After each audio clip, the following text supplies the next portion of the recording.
I want to welcome you to the Retro Rogues Live. Please pay attention to our warning graphic that states that the Retro Rogues Live show is intended for an adult audience and not intended for children under the age of 13. Parental discretion is advised. Again, I want to welcome you here to the show. My name is Dave Beatty, and I am one of your hosts. For nearly the last 30 years, I've been a professional illustrator and graphic designer, worked on a lot of fun things that some people have heard of, such as Batman Incorporated, Brightest Day. And for tonight, I'm going to highlight Justice League of America, just because I was watching the Necessity of Evil or Necessary Evil. It's a DC Comics documentary that you can watch now on HBO. Is HBO Max? HBO. That's right, right? For Justice League? The streaming service. It's HBO Max, right? Yes. I don't know why I blanked on that. Anyhow, HBO Max, if you watch this documentary, it's called Necessary Evil or Necessity of Evil. It's all about the DC Comics supervillains. Not only do I see some of my artwork in this particular documentary over the last weekend, but I even saw, ironically enough, they actually focused on one of the covers and my name was on screen for a little while. So I was kind of shocked. So I'm going to highlight Justice League of America. I worked on that book. So that was kind of fun.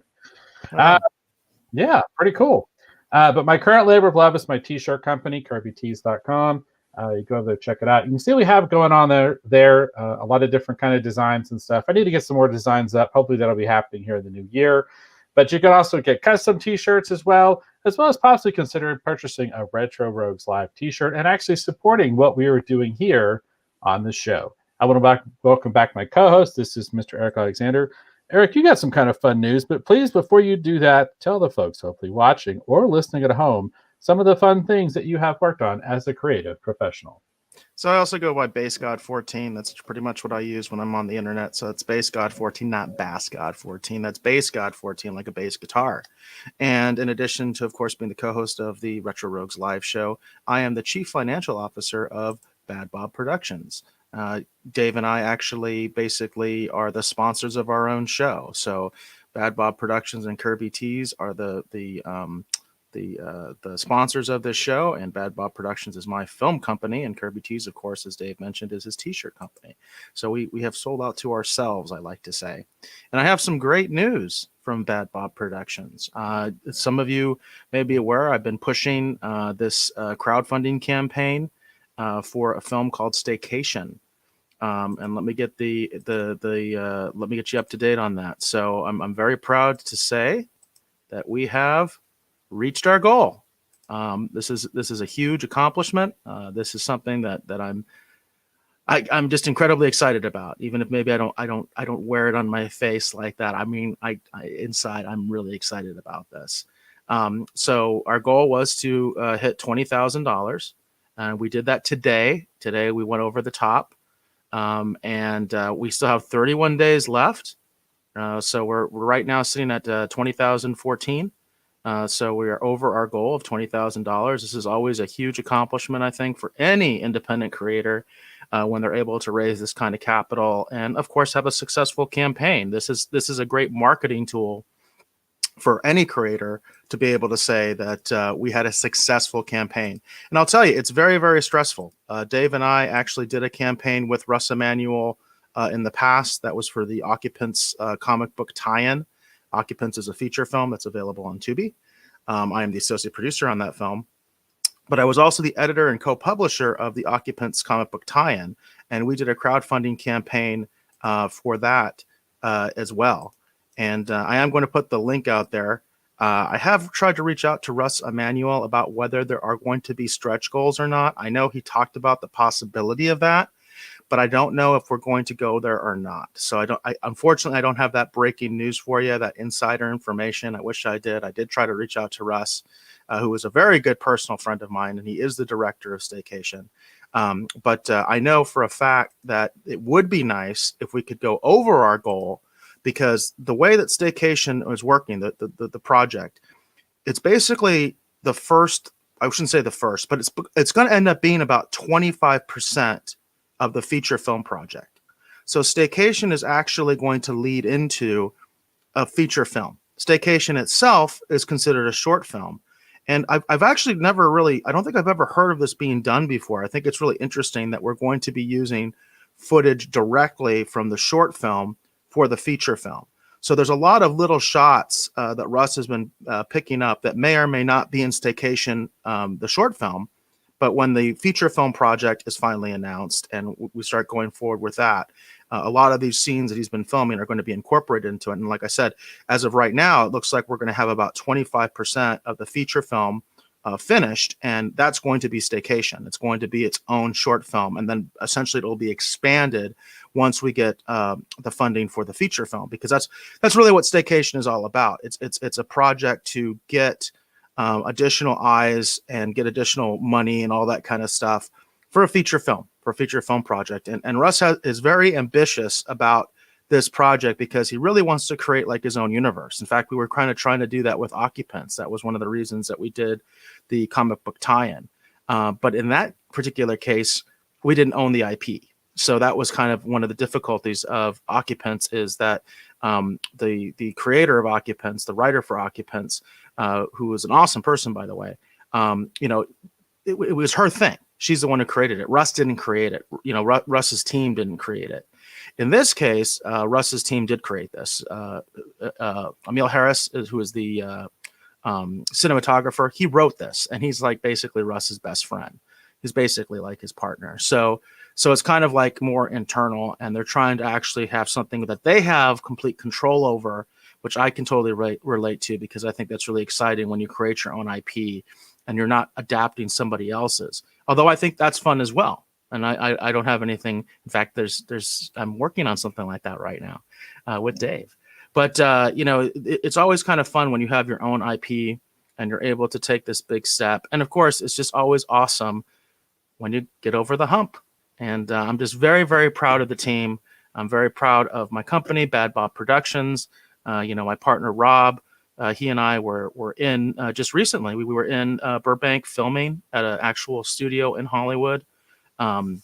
We were filming. It was around I think the weekend of November 13th. So very recently, we were out there in California filming under all these COVID guidelines, which was extremely stressful and difficult. Our forte for Rob and myself on that shoot was we were doing behind the scenes, both video and stills. And it was a lot of hard work. I'm telling you, these were 12-hour days. We filmed for 2 days, on a Saturday and Sunday. These were 12-hour days. They were grueling. We were really beat at the end of these, and it was challenging to film under the COVID guidelines. But again, I'm just very happy to say that we've made our crowdfunding goal, and it looks like this short film is going to get made. Very cool. Congratulations. It's very good news. And remember, Dave, you're part of this as well. The routine film, which you were involved with, that is considered the actual precursor to Staycation. It is in the Staycation universe, so that is in universe. And then also there is a Red Skirts cameo in Staycation that you and Al are part of. Yeah, I'm very excited to see how Staycation comes together. I think it's really cool. It's nice to be a part of, the project. And, again, none of this would have happened if you hadn't reached out to me several years ago and said, hey, you want to come on board and draw this comic book, thing. And I'm like, sure. What is it? So had it not been for that, I don't think we would be where we are right now. And it's very cool. So thank you again for bringing me on board, introducing me to Russ. And, I feel like our collaborative efforts to date, I think, kind of speak for themselves. It's really cool to be a part of, this, I guess, Staycation universe, or whatever it is that eventually you guys decide to call it. So, well, everybody wants to be part of a winning team, right? It's always very stressful doing a crowdfunder, and everybody always wants to be part of a winning team. So, any of you out there that you were because you weren't sure it was going to make it, I understand that. Sometimes you don't want to be part of a campaign that doesn't quote make it, but we're over the hump. And so if you want a copy of the film, you can both get the digital copy. You can get an actual DVD. There are rewards for that, and also for that routine film that I just talked about that Dave is a really big part of. That's a micro short. that was done. That's a precursor to Staycation. It is in the Staycation universe. So there's actually a reward where you can get access to that film as well. Very cool. Very cool. Awesome. We have just so everyone knows, we have a lot to cover tonight, so we're going to probably be going pretty quick. This is going to be our last show of the year, so we want to kind of hit sort of like a best of, worst of 2020, in addition to trying to, do a little bit of news segment coverage, as well as also actually doing 2 reviews this evening. We're going to talk about the Disney Gallery Mandalorian for season 2. And then we're also going to be talking about Wonder Woman 84 towards the end of the episode. Although, because we're doing best of, worst of, I'm going to hit Wonder Woman 84 a little bit before we actually get to the review. So, spoiler alert. Anyhow, yeah. Are we good to just go ahead and go into The Mandalorian? Sure. So, of course, we're talking about the Disney Gallery show, The Mandalorian. Right. Disney Gallery. We're talking about, I guess, what is considered season 2, even though it's just 1 episode. Yep. So, hold on. So let's gonna put this graphic up here real quick. This actually dropped on Christmas Day, I believe, on Disney Plus, and this is a little different from what they did last year. Last year, they actually had several episodes that got really in depth and was really interesting. This year, it's just kind of like a cursory, overview. We're going to start with our initial impressions. We're going to start by talking about our initial impressions, and then we're going to get kind of a little bit into spoiler conversation once we get over our initial thoughts. So let me start off by saying that I enjoyed this Disney Gallery Mandalorian special, but I didn't like it anywhere near as much as the last one that we got for season 1. It was just more interesting. It was more in depth. I love behind the scenes stuff. It makes me wonder if, on from a statistical viewership standpoint, if they saw the stats for season 1 and they went, "Yeah, this doesn't support investing this much kind of time, resources, and effort," or if there could have been something else involved. Because I really felt like that. Last year's what they did with the kind of the several episodes, I enjoyed that much more, and I was kind of surprised that they just omitted a lot of stuff. They omitted a lot of stuff, and I felt like if they could have had individual episodes, we would have had an episode all about, for example, the return of Boba Fett, and they could have gotten a little bit further into it, talking about the original design, what he was supposed to be, going back to Empire, and get into the history and the lore of the character, touch on the holiday special, really get in depth, and then the biggest omission, which I think most people know now, that there's a particular Jedi Knight that's in the season 2. The biggest omission is that they talked about that not at all. There wasn't even there was nothing. It was absolutely nothing. And I was just like, are you kidding me? You're going to bring back that character, and then your behind the scenes thing, you're not even going to talk about it? So my initial impressions of this was, it was okay. What did you think, Eric? Well, I really echo a lot of the same sentiments that you have. Although I am going to take it a step further and say I didn't like it. I really thought it was just too. To me, it was just a big commercial. I think that's the best way that I could describe it. It's like an hour-long commercial, and I was really spoiled by the previous Disney Gallery, The Mandalorian season, because that, like you said, there was so much depth. And I know you and I, Dave, we actually got really excited because I think in a lot of ways you and I felt like we were getting information about cutting edge technology that you and I ourselves might use in the future, budget, allowable and all that kind of stuff. We were kind of excited about the stuff they were doing and thinking, what could we do if we had this kind of stuff? You know what I mean? This kind of equipment. And maybe part of the problem is, since the first season did emphasize the creation process and the new technologies and the old technology that they were mixing with new technologies, right? That they all these do cool filming techniques. Maybe they felt like they just gave away all their secrets and there was nothing else to talk about. You know what I mean? Like basically it was like, they've gotten to the point where it's kind of like a cookie cutter, right? Like it's just insert the dough, you know what I mean? And it's going to come out the way they want. The process is set, right? Because it worked, right? It worked very well in season 1. If it ain't broke, don't fix it, right? So for me, I just felt like there wasn't a whole lot of depth in this particular episode. I didn't feel like I really learned much of anything new. There are 2 things as we get in sort of the deep dive that I can mention that I did find kind of interesting.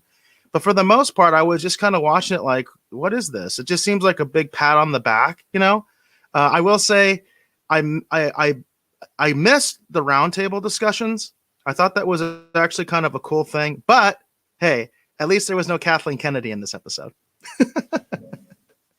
Well, and I felt like it was a huge missed opportunity because that's weird because I can see what you're saying, that they could look at it and be like, oh, well, there's nothing really new to talk about. The hell there is.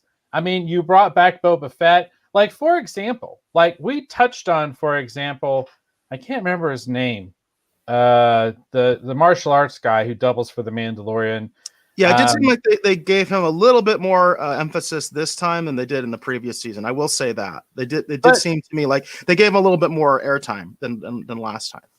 But here's where the missed opportunity comes into play. Okay, last season of the Disney Gallery Mandalorian episode, they had a lot they wanted to talk about, and they didn't have time to really spend a lot of, extra time on things that you normally don't hear about. Why don't we get into this guy's martial arts background? Why don't we see him choreographing? Yeah. Why don't we see, them doing test footage stuff? Why don't we see him? I can tell you why. I can tell you why I think.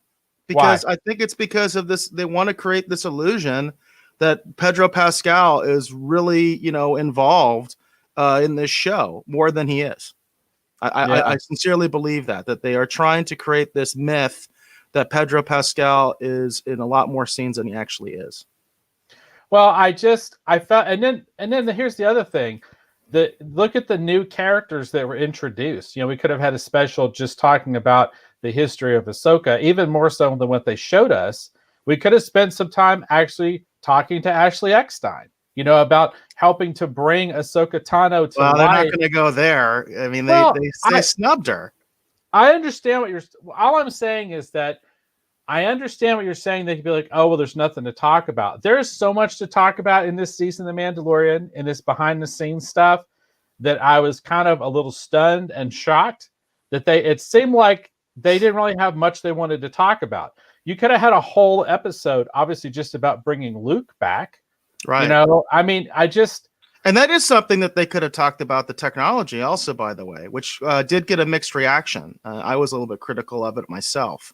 And I'm not sure if you have seen that deep fake video, which is kind of interesting because a lot of people are saying the deep fake guy did a better job than they did in the Mandalorian, Disney Plus. I don't know. Right. Have you seen that video? I have. Kind of circulating. I have, but there is sort of this weird area, and I'm sure you would understand this. There is this weird thing where, depending upon what the usage is for that technology and how they can employ it and whatever else, there might have been a legal reason they couldn't have done that. Just use the deepfake technology. It's kind of weird because it's hard to know sometimes why they made the choices to do what they did. But that's a big one. And that's a big one I would have wanted to know. You know what I mean? Exactly. That is something they didn't do last season. So it is technology that they could have explained to us a little bit more or at all. You know what I mean? They could have explained it a little bit, said, this is what we did. This is how we made this happen. I would have, who was actually standing there. My understanding is there was a stand-in that was standing there that wasn't Mark Hamill. You know what I mean? So stuff like that, I would have liked, I really like behind the scenes myself. And I would have liked to had any information about that scene. Well, and for me, this is the thing. It's like for example, I sometimes when I talk to people and we talk about behind the scenes type documentaries and footage and stuff, I always talk about how awesome the Alien quadrilogy, behind the scenes stuff that came on the DVDs, because they have one for every film. They have archival old stuff that they shot, even go back to the original Aliens movie from the late 70s. And it's just, this amazing information. They got a special all about H.R. Giger. Like, it's just really awesome because you can really immerse yourself in what went into creating these tremendous films, right? And then you turn around and you look at, for example, I always recommend the Ben Affleck Daredevil movie if you can get the original theatrical cut of the film on a DVD, because that documentary that comes with that is absolutely amazing. But this behind the scenes to me with this particular episode, because it's not a season of the Disney Gallery, what this reminded me of is the cruddy documentary that comes with the director's cut of the Daredevil Ben Affleck movie, because that one kind of sucks. And it's just it's just kind of eh. The only thing about that that's interesting is the guy who actually cut the film, the editor who sort of made the decision to cut the movie the way that he did. It's interesting to hear him defend what is essentially, in my opinion, an inferior cut of the film. So it's just interesting from that aspect. But other than that, it doesn't add anything to the narrative. You know what I mean? It's just sort of like, yeah, we're doing this because, we could sell it twice, and it's just sort of like, okay, I get it, But yeah, this to me, Eric, I totally agree. This felt like something they would cut together and then they would show like at San Diego Comic-Con and Hall H before they bring the actors out. You know what I mean? And then the Luke thing would be missing, because the whole point of the Luke thing would be, and we have one more special guest. And then Mark Hamill comes out on stage, and then everyone loses their mind, and everyone wants to know, who is Mark Hamill playing? Is he coming back as Luke? And then you're watching every episode and you get to the end, it's like, it's Luke. And then everyone's at a fever pitch, So I don't know. I compared to the last season, I felt like this one was a little bit of a disappointment. I mean, I liked it fine. It was okay. You're going to hear me say this a lot tonight. It was fine. It was okay. And that's how I felt about this. There's so much about The Mandalorian Season 2 worth discussing, and so much about The Mandalorian Season 2 that I loved, that I just felt like this particular Disney Gallery special as far as the behind the scenes goes was okay. Yeah, I think that's a good way of putting it. I did want to acknowledge the Rogues Gallery. Jane is in the house, and she did say, "Hey guys." So hi, Mom. We always appreciate it when you make some comments, and please feel free to make comments right now, and anybody else who might be watching the show. We love your comments, and we love to respond to them. And if you have thoughts about the Disney Gallery, The Mandalorian, or Season 2 of The Mandalorian in general, this is a great time to talk about it. I was very disappointed. One thing that really stood out to me is I did feel like they did actually give some decent time to what's his name? Tamora, right? He's the actor who plays Boba Fett. Tamara Morrison. So I felt like they did give him a decent amount of time, and I like the guy. Actually, interestingly enough, not so much for Jango Fett, but because he was in the prequel for Spartacus, the Spartacus series. I don't know if you ever watched that, but I was really into the Spartacus series, and they did a prequel when the main actor got sick, and he was the original gladiator trainer, which was kind of cool. That was the character that he was in Spartacus, and I really, really liked him in it. And so I have a lot of respect for the actor, but one thing that really kind of almost pissed me off was I don't think they mentioned Jeremy Bulloch's name once. They did not mention, and see, that's what I'm talking about. Like, if they had actually done several episodes this season to kind of document what happened with Season 2 with what happened with Season 1, they could have taken the time to mention the passing of Jeremy Bulloch.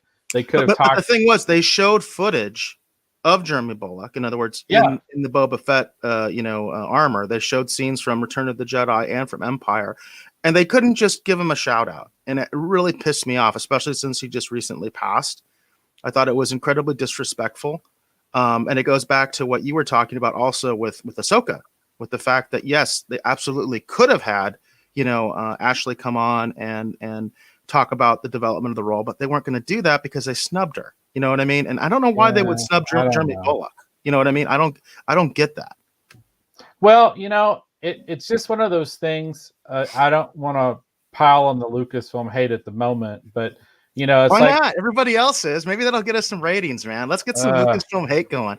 No, It seems to be working for everybody else. well, here's the deal. See, I was gonna bring up the Star Wars theory guy thing because it felt like what happened wasn't right. But since everyone else is talking about it, I don't see what the point of talking Including about it him. is. We're Yeah, so competing with him right now. I shouldn't have said that, should I? Great. We're gonna lose what little audience we have. it doesn't matter. I But mean, Chris Roberts is in the house and he says, "Woohoo! I'm finally able to catch you guys live." Laugh out loud. And he Hi, also Chris. mentioned, and by the way, Chris, I'm sure this is the case. He said they may have filmed, the Disney Gallery before the passing of Jeremy Bulloch. Chris, I think you're 100% right on that. But the fact of the matter is, they did talk about the legacy of Boba Fett. They did actually show footage from Empire and from Return of the Jedi, and there was no mention of Jeremy Bulloch's name, and I just find that terrible.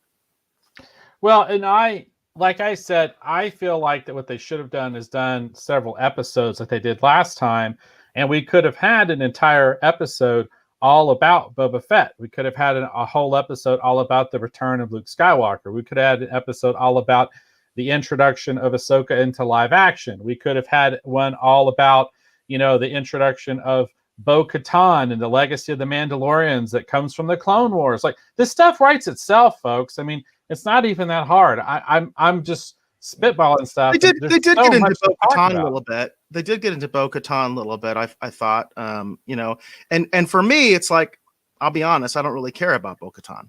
I care a little bit more about Katie Sackhoff, but I don't really care about Bo-Katan because, as I've mentioned before, I haven't really watched the Clone Wars series. I saw the movie, but Bo-Katan's not in that. So I know Ahsoka. I know who Ahsoka is, and I can put her into some sort of context, but Bo-Katan doesn't mean much to me. But at the same time, I felt they actually did give her some decent attention.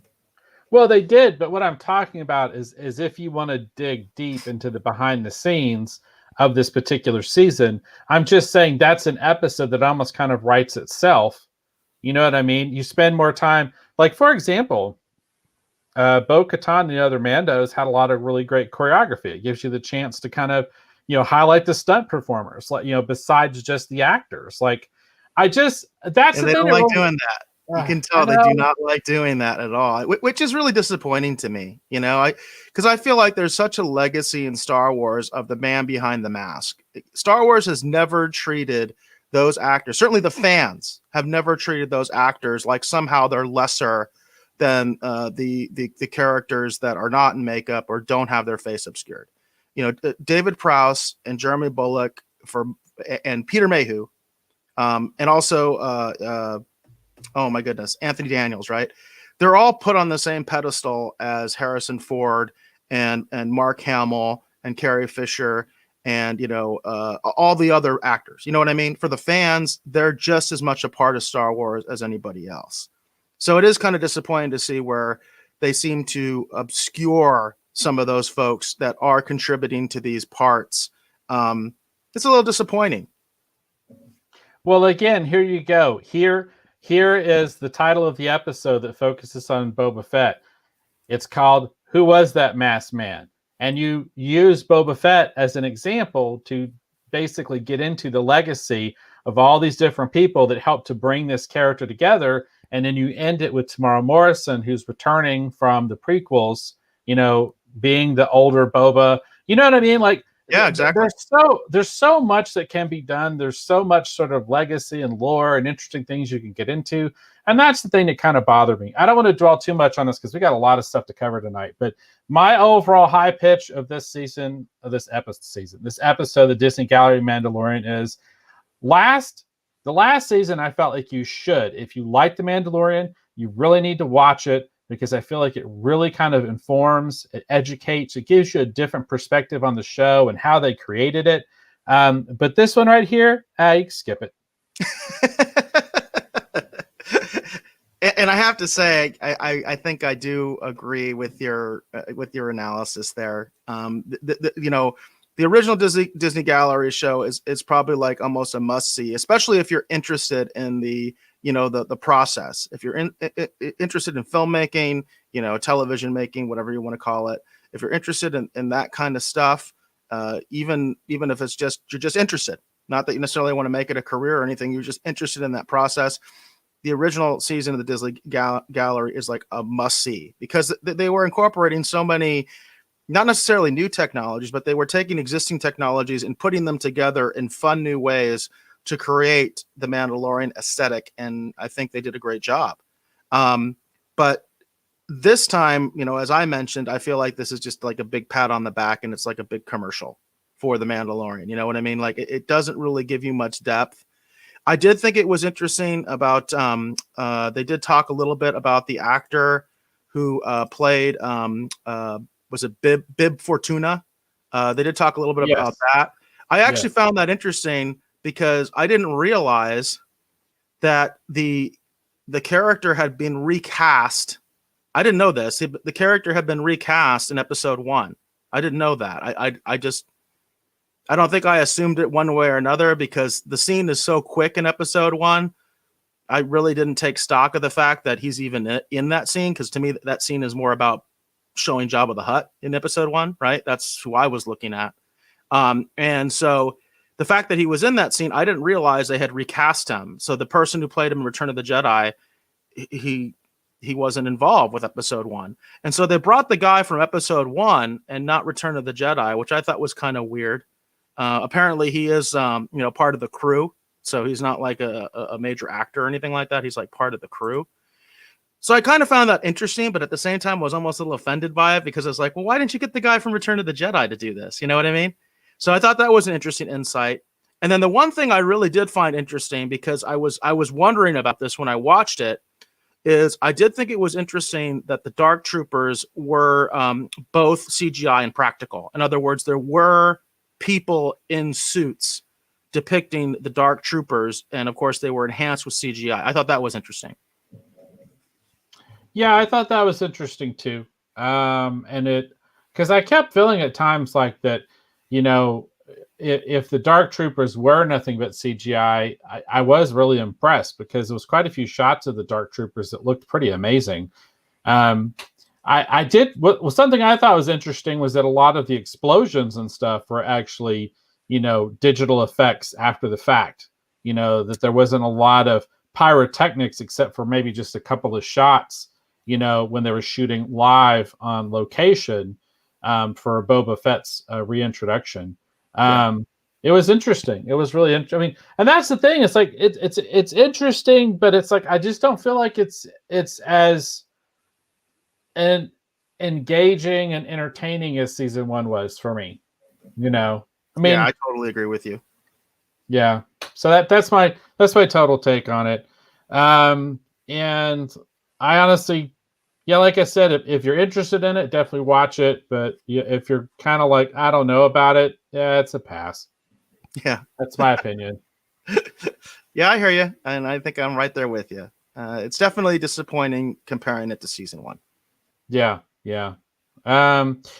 So, are we good to maybe go ahead and move on then? Yeah, I think so. All right, cool. I am going to, while we're doing this, I'm going to see if I can switch over here.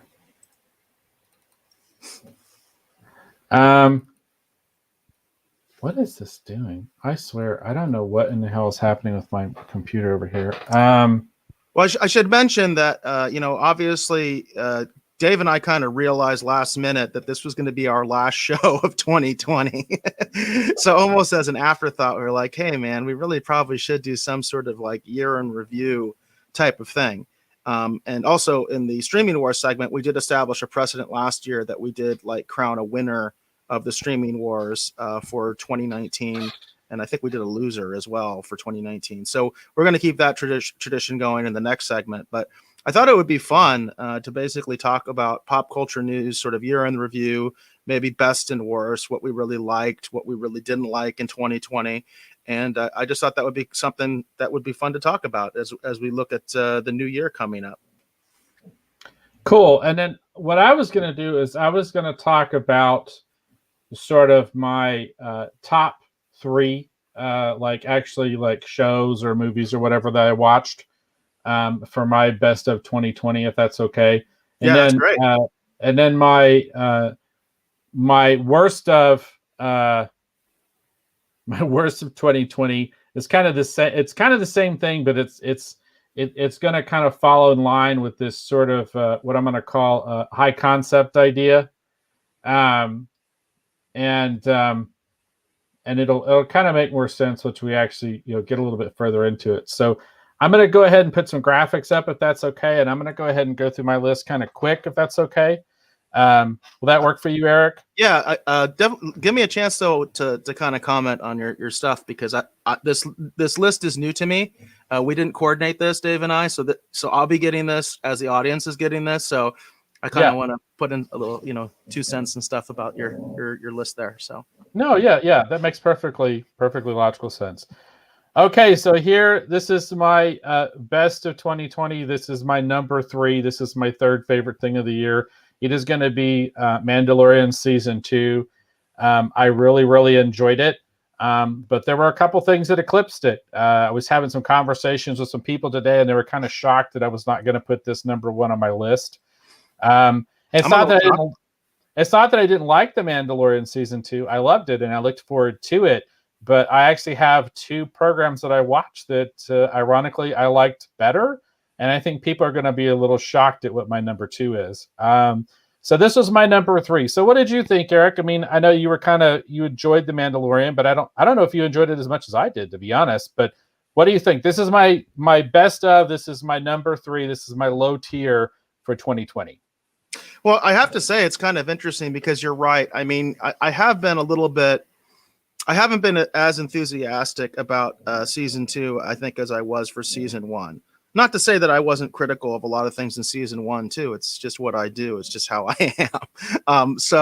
But I enjoyed it. I did enjoy it. Obviously, the last episode really kind of seals the deal. It was awesome to see your prediction come to light, even though I do think it creates a ton of story problems. But we'll see. I have that hope that we might be seeing the beginning of a Favreverse, that there might be some sort of divergence in the Force that will kind of fix it so that we don't have to have Baby Yoda die at the hands of Kylo Ren at the Jedi Academy, because we know that's the way it is right now. That's what's going to happen. That was my biggest problem with the appearance of Luke. But overall, I really did like The Mandalorian. And even though I have been critical of it at times, in terms of the amount of attention I've given it, not just through this show, but also watching it with my kids, and the fact that it has brought back a lot of my, good memories of Star Wars, and it has gotten rid of a lot of the bad memories of Disney Wars. Again, with the exception of Rogue One. I love Rogue One, but all the rest of Disney Wars I think is trash. And I mean trash, garbage. And The Mandalorian has taken away a lot of that. And it's done that for a lot of fans. A lot of the old school original trilogy fans and even prequel fans have really enjoyed The Mandalorian. They feel like they can actually go back home to Star Wars. And so this would actually be my number 1. This would actually be my number 1 as far as in terms of the amount of attention that I've given it, in terms of the overall quality, and really also in terms of the cultural impact.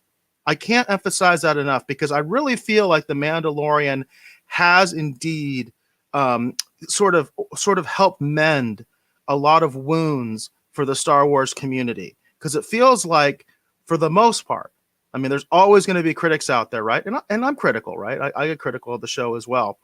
But it's not because I hate it. It's because, I always think story. That's why I'm a lore guy. I always think story, continuity. And when I see problems, I'm going to call them out.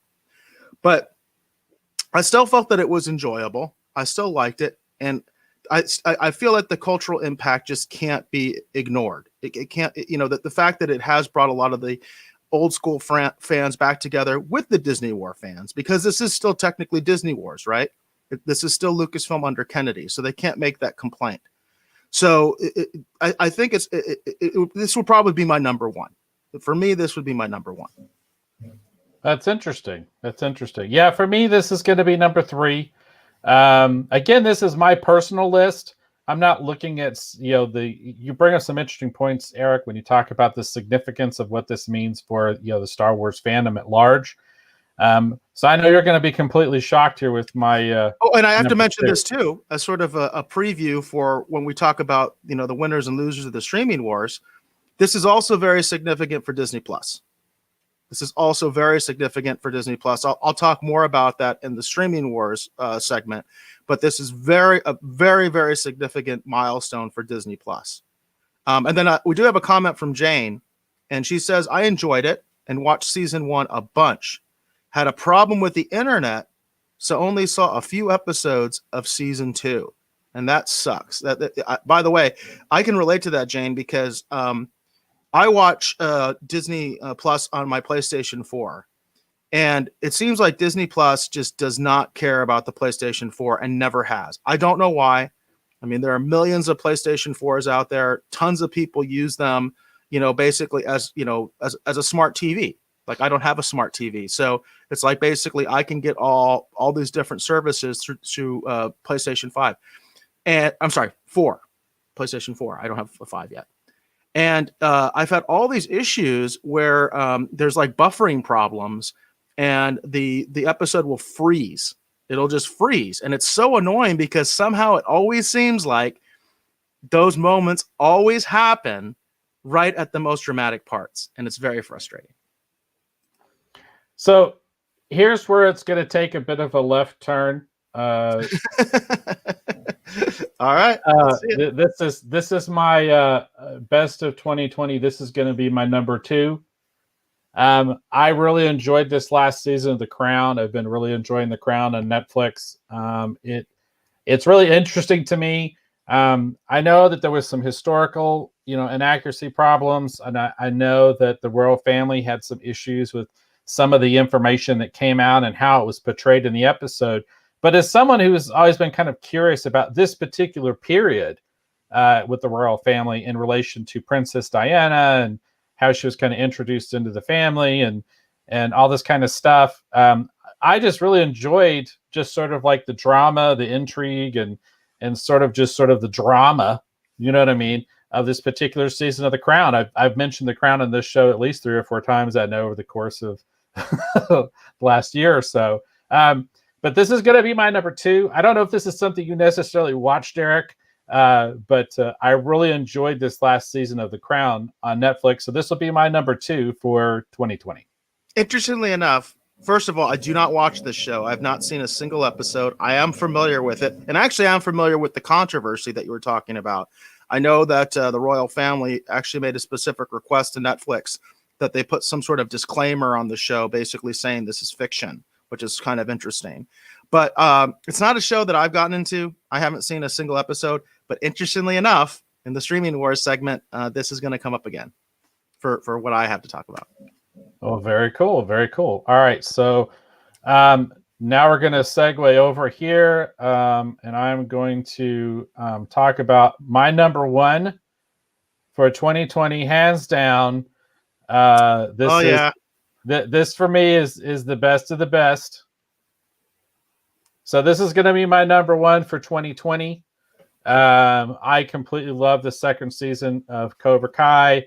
I'm super excited for season 3.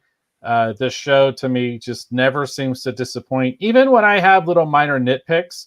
And it's interesting too, because I feel like that with Karate Kid, the lore, there isn't kind of sometimes as much established backstory or lore, you know what I mean, for some of the characters. I mean, there is, but there kind of isn't. So it's not like Star Wars where you can sometimes feel like, well, that doesn't make sense in relation to this other thing that I read when I was 10, So I sometimes don't have a lot of issues with that when it comes to Karate Kid. And this is interesting too, because I wonder how my list would have been different if all those films had come out that we were supposed to see, like Top Gun Maverick. One of my most anticipated films of the year was Top Gun Maverick. And, we were unable to see Top Gun Maverick because of the pandemic and what's going on.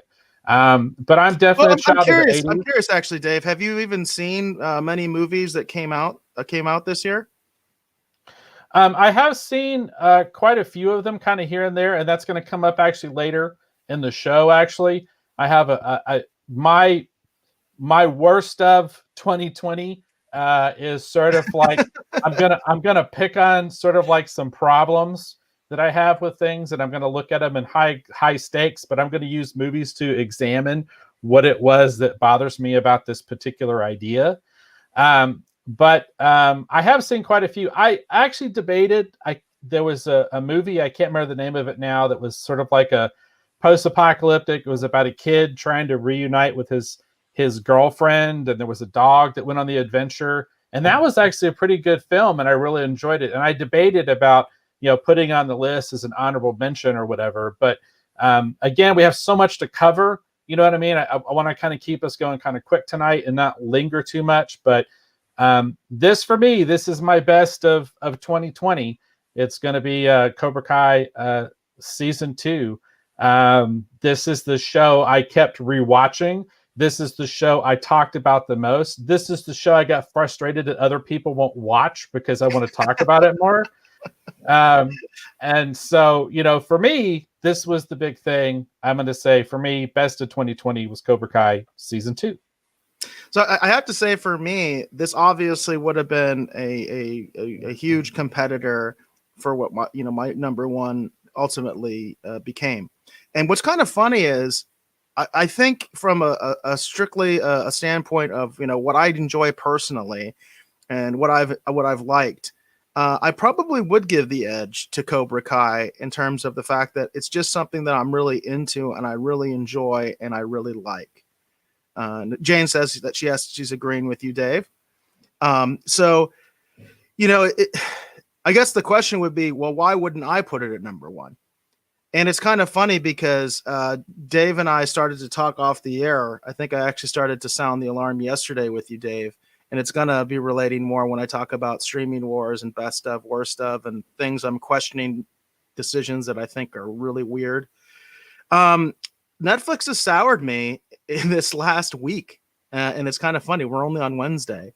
And I'll talk more about it in my streaming wars segment. And you know what it's about, Dave, because I did reach out to you a little bit about my concerns. Yeah, we talked about it. And it's kind of funny because nothing happens in a vacuum. Okay. So the fact that I love Cobra Kai and I love what they're doing with it. And I also was really excited that it went to Netflix because I never got YouTube Red. I never had it. Okay. So basically I saw what was free, because a couple episodes were put out on YouTube for free. And then I saw the highlights and I was going through all the blogs and the spoilers and the theory videos. And that's how I do most about Cobra Kai until it came out on Netflix. And I was really happy it came on Netflix. But there's some questionable marketing decisions that Netflix has done. And it actually goes back to Netflix's way of releasing material in general when it comes to a series, when it comes to what we traditionally think of as TV, as opposed to a movie, right? Anything that's in any kind of episodic format. I don't like what Netflix is doing, and they soured me a little bit. So I love the content of Cobra Kai. I'm still a major Cobra Kai fan. In fact, I have the Cobra Kai video game. I went out and got it. It was on sale at Target for the week of Black Friday, which was nice, by the way. They had the whole week. They had Black Friday sale. So I got it cheap, and I own it, and I've played it, and I'm stuck on it. I need someone to play with me because I'm stuck. It's actually a pretty hard game. It's a beat 'em up and it's a hard game. So I'm still a huge Cobra Kai fan, but there's some things that Netflix has done that makes me not make this number one. Interesting. All right. So are we good to get into now my worst of 2020? Absolutely. Let's hear it. Okay. All right. So let me get my graphic up here. If I can get it to play nice. Okay, so I'm going to start off with, I don't have a graphic for my first worst of 2020, but we don't need to spend a lot of time on it. But I'm just going to say the pandemic sucks and I hate it. It's made my life a living hell between my t-shirt business, between my day job that I'm still struggling through, between being on quarantine, between having to be COVID tested, just all this stuff, between the economic damage, the damage to businesses, the damages to people's livelihood, all the nonsense going on with this stimulus, that stimulus, all this just nonsense. And I hate how politicized everything has gotten. and how just it's literally I feel like people are trying to tear us apart and I friggin' hate it. So my worst of 2020, my number 3 that I absolutely have to mention because I just don't see how you get past it. Number 3 is the freaking COVID pandemic. Friggin' hate it. That's gonna be my number 3. What do you think, Eric? Oh yeah, I mean it and it's hard to understate the impact that it's had, particularly on entertainment. You know what I mean? Which is really interesting. It has hit the entertainment industry very hard. A lot of productions were delayed. The Orville is one that comes to mind right off the top of my head. I think a lot of people were disappointed about that and continue to be, even though my understanding is it is back on track and they are starting to film again. By the way, I can tell you again from my experience filming in LA, those restrictions that they have to film under are not comfortable at all. Not comfortable at all. It'll be interesting to see how that all pans out. So yeah, I mean, it obviously impacts every segment of life. In fact, I'll be talking about something for worst of 2020. It's breaking news, something that just happened, and it's directly related to that. All right, so I'm going to go ahead and go to my number 2, and we'll go ahead and pull the graphic up here. Worst of 2020, number 2. Now, let me. I like it. You actually put a little graphic on there and everything like that. That's how upset you are about this. Yeah. Okay, so here's my thing. Okay, the New Mutants movie, I saw it. The more I think about it, I enjoyed it. I actually think I kind of like to rewatch it. So I think I might actually go out and buy it. So my worst of 2020 is By the way, Dave, I'm curious, how did you watch it? I watched it at home. So you did not watch it in the theater. You watched it at home. I assume like one of those. Is it on as a streaming service right now, or did you download it, or how did that work? We rented it through Google Play. So I did. Yeah, that's how I watched it. We rented it through Google Play. You rented it, okay, through Google Play. I rented it. I didn't buy it because I wanted to see it. I still haven't seen it. I still haven't seen it. Okay. Okay, so here's my thing with New Mutants. The more I think about it, I didn't hate New Mutants. And I do think I would like to own it. So I'm probably going to go out and buy it. So my worst of 2020 is not New Mutants. My worst of 2020 is the wait for New Mutants. Because when all this stuff started, you know, I kept talking about how they should release New Mutants. They should put it out there for people to watch. Like they should, you know what I mean? Like this is the film if you want to experiment with, you know, kind of first release and home type thing. Like this is a great film to do it with because we'd already been waiting for this movie for years. Okay. And then by the time we finally get around to it, I honestly had even forgot the thing was even out, Eric. I had totally forgotten. And then I happened to, and we were looking for something to watch. And I was like, oh, wait, I wonder if New Mutants is out. I can't tell you how many times I checked to see if New Mutants was out, and it's still not friggin' out. So my number 2 worst of 2020 is the ridiculous wait that I feel like we had to all go through to watch New Mutants. I mean, this movie was finished years and years and years ago, everybody. Years ago. I've been waiting for this movie, it seems like forever. So my worst of 2020 is how they made it even worse, but I kept thinking it should be out now, and it's still not freaking out now. So yeah, that's my number 2. What do you think, Eric? It is crazy, and I agree with you. And it caused problems, by the way, because you know I've tried to point this out to you many times. I think the reason they couldn't experiment with this movie was because it had been delayed so much. There was no wiggle room. You know what I mean? Like this had been produced under sort of the old rules, the old regime, literally. Like this was produced under Fox when it was still independent. You know what I mean? Before it was acquired by Disney.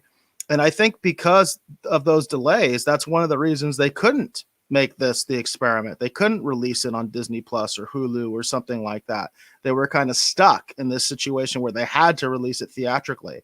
So I totally agree with you. I think the wait was really hurt the film in a lot of ways. I mean, I still haven't seen it. And I have to be honest, I'm not sure if I really intend to watch it. If it does, I probably won't watch it unless it comes out on one of the streaming services that I have. So unless it comes out like on Disney Plus or Hulu, I'll probably never watch it. I did want to acknowledge that Hollywood Jackson is in the Rogues Gallery. and he gives us a little alien face. I'm not sure what that's all about, but good to see you, Hollywood Jackson. It's great to have you here, Hollywood Jackson. I saw one of his covers actually on YouTube. He had a tremendous cover actually of Nutshell by Alice in Chains. I love Really? that song. Yeah, and it was an incredible cover of that song. I thought it was great. So I'll have to check that out. That sounds cool. Very cool. All right, so now we're gonna segue over. We're gonna go to my worst of 2020. Let me get my graphic up here. This is going to be my worst of 2020. Any idea what it might be, Eric? I can see the little graphic there on the bottom, but I don't want to ruin it for everybody else. So this is going to be my worst of 2020, and this is the same thing, everybody. I am not picking on Wonder Woman 84. I thought it was okay. We're going to get into the review a little bit later, so I don't want to get too far into the review. What I want to talk about right now, my worst of 2020, is this recurring theme I keep seeing come up constantly. And it's with so much of the science fiction and so much of the superhero stuff and everything that I'm seeing lately. And it goes to even like some of the comic books that I've been reading and whatever. There is this really serious confusion between high concept and high stakes. Now, here's the deal. Okay, here's the deal, everybody. Okay, high concept in a comic book sometimes can still work, right? Even though it's a little bit too much. But in a comic book, because of kind of how you read it in your own time, you take it in your own time, and because everyone processes it based off their own normal experiences, because you give so much of yourself into that experience, you know, when you're reading a comic book, a high concept story can work in a comic book, right? But sometimes when you take that concept and you try and apply it to a film and you confuse high concept with high stakes, you get a film that doesn't really know how to end. Okay. And this is something I see all over the place. I was trying to figure out at the end of the day, what was my problem with the Disney sequel Star Wars films? What was my problem with this? What was my problem with that? And my worst of 2020 extends to a lot of different things. And it's as simple as this. There's a lot of confusion between high concept and high stakes. And I feel like something I would like to see more people understand and hopefully move beyond in 2021. And again, I'm not overly picking on Wonder Woman 84 as my worst of 2020, but it's this idea. And I feel like Wonder Woman 84 exemplifies this idea that a lot of people are trying to crystallize in their mind. But what was it about Wonder Woman 84 that doesn't work? Well, this is my idea. This is why I think it doesn't work. There's a confusion. They're confusing the idea of a high concept, and they're thinking high concept immediately means high stakes, and it doesn't. That's interesting, and I'm sure you're going to have more to talk about in our actual review of Wonder Woman 1984, which will be coming up pretty soon, folks. So please stay tuned for that, because I'm actually pretty interested myself in what Dave has to say about this. That's a interesting insight, Dave. It really is. And, you know, I have a lot of problems with the way a lot of writing is being done in Hollywood right now, because I think it doesn't make sense. I even have that criticism of The Mandalorian. I thought some of the writing just didn't make sense. It doesn't fit with the other things that we know. So this will be interesting to talk about more during our actual review of Wonder Woman 1984. So please stay tuned. Okay, there you go. So that's my best and worst of 2020 from my perspective. Those are my best and those are my worst. Because it was interesting, because I kept thinking, it was like, you know, what am I going to put on my worst of list? And the thing is, I didn't hate a lot of these movies. I just feel like that I keep seeing the same problem in these films. And it just kind of keeps driving me nuts. So I felt like it would be better to talk about the thing that caused all of my, you know, consternation, my, you know, anger about certain things, or my disappointment. And I feel like that when you look at the pandemic and the causes of that, when you look at the fact that we're being forced to wait ridiculously long times for things, and then by the time sometimes you watch it, whatever your excitement was, it's dissipated. So it's not quite the same experience. And then when you turn around and you think about, did that even come out? And then you find out it's been out for a week. It's like, how did I not know? And then my other big thing that I want to pick on with 2020 is this idea. I feel like a lot of the entertainment I've watched, they don't seem to understand this idea that high concept does not immediately equal high stakes. That's really interesting. That's interesting. Cool. So as far as worst of 2020, obviously Dave did touch on, the effects of the global pandemic. And one of the things that it's done that's so horrible is it's taken so many people away from us. And there have been people that have passed, this year, that wasn't directly related to COVID. My own father passed this year. So it's been a rough year when it comes to that. And unfortunately, I have some breaking news that's part of related to this, which is the unfortunate news that Don Wells passed. And what makes this story particularly, just I guess more bad news from 2020, and also directly related to the pandemic, is she did apparently die as a result of COVID infection. So this is actually a Variety article, and it says Don Wells, Gilligan Island's Marianne, dies of COVID at the age of 82. Interestingly enough, my dad was 82, and when he passed this year as well. So I didn't realize they were the same age. I didn't know that. So it's a really a sad thing. Obviously, as we mentioned before, the pandemic has affected a lot of people in a lot of different ways, but nothing more than this, where it actually takes someone's life. And someone who I grew up really, I was really into Gilligan's Island when I was a kid. I used to watch it all the time. It was one of my favorite TV shows as a kid. And I was mesmerized by both Ginger and Marianne. I never kind of understood the debate because I was all like, why not both? And sadly, Ginger is the last one left of the cast. The rest of the Gilligan's Island cast is now all passed. So this is a really sad way, I guess, that we're kind of ending 2020, and we're not quite there yet, unfortunately. So we don't know what the future holds, but this is definitely a worst of for the entire year and all the people that have passed this year. We've mentioned some of the others like Jeremy Bullock, David Prowse, many others. Yeah, I also grew up watching Gilligan's Island. I remember even watching a lot of the reunion TV specials and stuff that they would do. Yeah. Also, the Filmation Gilligan's Island cartoon show that actually took place in space. And I remember that one too. Gilligan's Island in space. I totally remember that. So I don't know if a lot of people are even familiar with that, but it is. I watched it. Yeah, it is. I loved it. I thought it was great. I thought it was a great concept as a kid. Yeah. I was like, this makes perfect sense. Right. So it is sad to hear that Dawn Wells has passed. She's one of those people that has occasionally been at conventions and stuff that I've been at, back in the day. And I never really had a chance to really meet her, but I did grow up watching Gilligan's Island. I enjoyed the show quite a bit when I was a kid.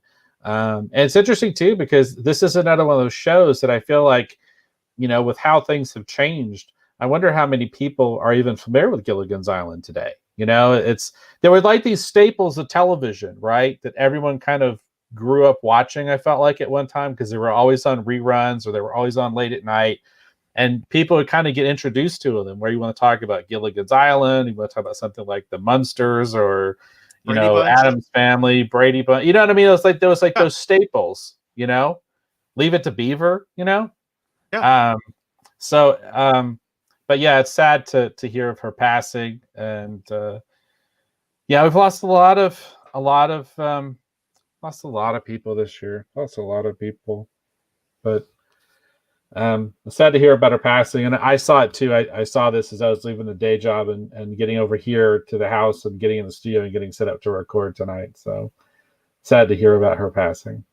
Yeah, interestingly enough, I was just looking it up, but it doesn't look like Gilligan's Island is on any streaming platform right now. And that's kind of weird. I wonder why that is. That's kind of strange. And that might be one of the reasons that it's I don't think it has the I guess the pop culture significance that it used to, because you've mentioned a lot of shows that it's kind of like we grew up on them, and it's kind of like now, like I feel like my kids, I don't know if my kids have even seen Gilligan's Island. You know what I mean? It's kind of crazy.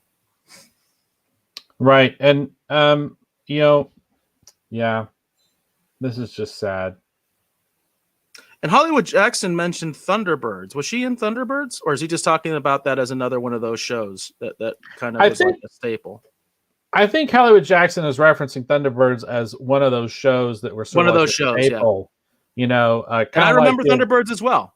I do remember Thunderbirds growing up, and I remember how interesting I thought it was, you know, because there wasn't really anything else like that with all the puppetry and also the great. They had some great ships and things like that. Like the designs were really cool in Thunderbirds. Well, and Thunderbirds has experienced a little bit. I know Jerry Anderson's group, that they do a lot to try and keep the memory of Thunderbirds and everything alive. And there was a combination. They were filming actual physical models, but then instead of using puppets, they were having CGI characters. Right. And that was actually released on Amazon, I think, as a part of Amazon Prime. And in addition to that, you know, I grew up on a lot of what they used to call, I think they called it Super Marionette, I think is what they used to call that. My favorite as a kid was actually Stingray, which was about the submarine. I loved Stingray as a child. But they had other shows too, whether you want to talk about Captain Scarlet or you want to talk about Supercar or any one of those, you know, shows. And they were really great, you know, but my favorite still Jerry Anderson production of all time is going to be Space 1999. That's still my favorite. That's the one that has probably the most influence on me and my work, specifically with Red Skirts. There's a huge influence of Space 1999 and Red Skirts. But yeah, if you're interested in a lot of the Jerry Anderson stuff, they're pretty active on their website. They actually released an audio-only drama. Actually, they're re-dramatizing or have re-dramatized a lot of the original scripts for Space 1999 as a podcast. But yeah, the Jerry Anderson, there's a group that's keeping a lot of his properties still alive and out there. So definitely search out Jerry Anderson on the internet and you'll see a lot of the things that they're doing. They're making a real effort to keep it going. Hollywood Jackson also mentions Captain Scarlet. And I would like to mention as sort of like an honorable mention when you talk about, you know, the Jerry Anderson's legacy is Team America. I don't know if you've ever seen that one, but obviously that was heavily inspired. You can almost say it was like a parody of Thunderbolts in a lot of ways, but I thought that movie was kind of fun. No, yeah, it was. Team America, that's you know, World Police. That's its own kind of unique thing, but obviously heavily inspired by the work of Jerry Anderson. And I don't own the movie, but I own the soundtrack. Well, there you go. There you go. Well, very cool. And then there's another one too that I think is on, I think you can watch on Hulu or Amazon Prime. It's the Police Precinct. I forget the one that had Ted Shackelford in it and had a lot of makeup effects. It's a sci-fi show. What was the name of that? Darn, I can't remember. Well, we'll move on from that because I can't remember the name of it. And I'm going to drag up a lot of time trying to remember something. So, all right. Well, there you go. So, do you have I know you brought up Don Wells passing. Do you have like a best of worst stuff that you want to do, Eric, or do you want to just kind of get into I thought I would just kind of dovetail off of what you were saying and kind of cool. Sprinkle in my worst and best, because I gave you my worst and best. You know, my best was The Mandalorian, and I kind of went with you with the worst is the effects of COVID and all that kind of stuff. So that's cool. My best and worst of 2020. Cool. So I think are we okay to go ahead and move on to our streaming wars champion? Yeah, let's do that. Go to that. Yeah, let's do that. Let's talk about streaming wars. So I'll set it up here just real quick. So here in the Streaming Wars segment, we talk about anything that we hope that you will find interesting in the world of streaming wars. Now, you may be asking yourself, what do you mean by streaming wars? Are we talking about water? Are we talking about bass fishing? What do we mean by streaming wars? Well, streaming wars, we're talking about any of these amazing services that provide all this amazing streaming content, this video streaming content, we're not talking about stuff like necessarily like what we're doing here, but we are talking about all these services, and a lot of times some of them don't really get thrown in with the streaming wars. But YouTube is a part of the streaming wars. Pluto TV is part of the streaming wars. Tubi is a part of the streaming wars, as well as all the others, like the ones that we forget about, like Apple Plus. Is anyone still talking about Apple Plus? But also the ones that are really duking it out right now, whether you want to talk about HBO Max, you want to talk about Disney Plus, or you want to talk about Netflix. This is what we mean when we're talking about the streaming wars. So why don't you go ahead and lead us off here, Eric? We're going to be talking about, we're going to be discussing who our winners and losers of the streaming wars are for 2020, correct?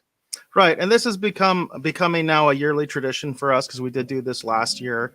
We do quite a bit of streaming wars coverage on this show, and let's get right into it. So I kind of wanted to start out negative so we can kind of end on the positive. So I think the obvious loser of the streaming wars, the most obvious would be Quibi. Quibi has ceased to function. I don't think people really ever understood exactly what it was supposed to be, and they're gone. So obviously they're a loser. But I think that doesn't really tell the entire tale, because I think there's a lot of seeds being planted right now that can indicate to us who the ultimate winners and the losers of the streaming wars are going to be.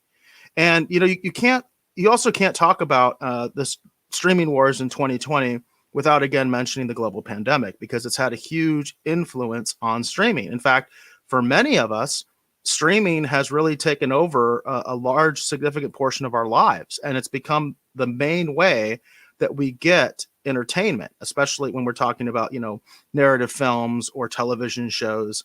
A lot of people are cutting the cord. They're getting away from cable.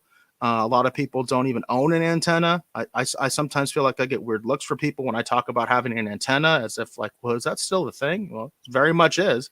And a lot of people, they get their entertainment content through streaming. So I mentioned earlier, there was something that Netflix did that really upset me, and it actually tainted me on Cobra Kai. And it's not because I'm tainted on the show. I haven't seen it yet, right? It doesn't come out until Friday, which, by the way, that's great. I think that's awesome that Netflix was sort of doing this sort of Christmas gift and saying, hey, we're going to give you Cobra Kai a week early. That's awesome. It kind of screwed things up a little bit for me and Dave as far as figuring out how to do our shows, but we figured it out, right? We decided to do 2 reviews on this show directly as a result of the fact that Cobra Kai comes out on Friday. But I mentioned this to Dave. I was really upset by the fact that Netflix did these like screener copies or downloads or whatever they did. I don't know how Netflix does it, to all these major news outlets. And we're talking like the big ones like Variety and all these other big mainstream media outlets, right? They apparently all got a copy of Cobra Kai season 3 early. And I got bombarded with all these notifications for Cobra Kai because obviously my phone knows that I search Cobra Kai all the time. I have an Android phone. I use Google a lot. I mean, this thing has got me basically, listed as a Cobra Kai fan. So the feed that I was getting on my phone, the news articles I was getting, was all of these spoiler-filled reviews of Cobra Kai season 3. And I mentioned this to you, Dave. I think I sent you a text message. I'm like, why the hell are they doing this? What is the point? Why would they do this? My understanding is traditionally with a TV show, what the studio will do is they will release like maybe the first 2 episodes, maybe, or just the first episode of a season, and they give that to the critics early so they can do a review before the show comes out. That's fine.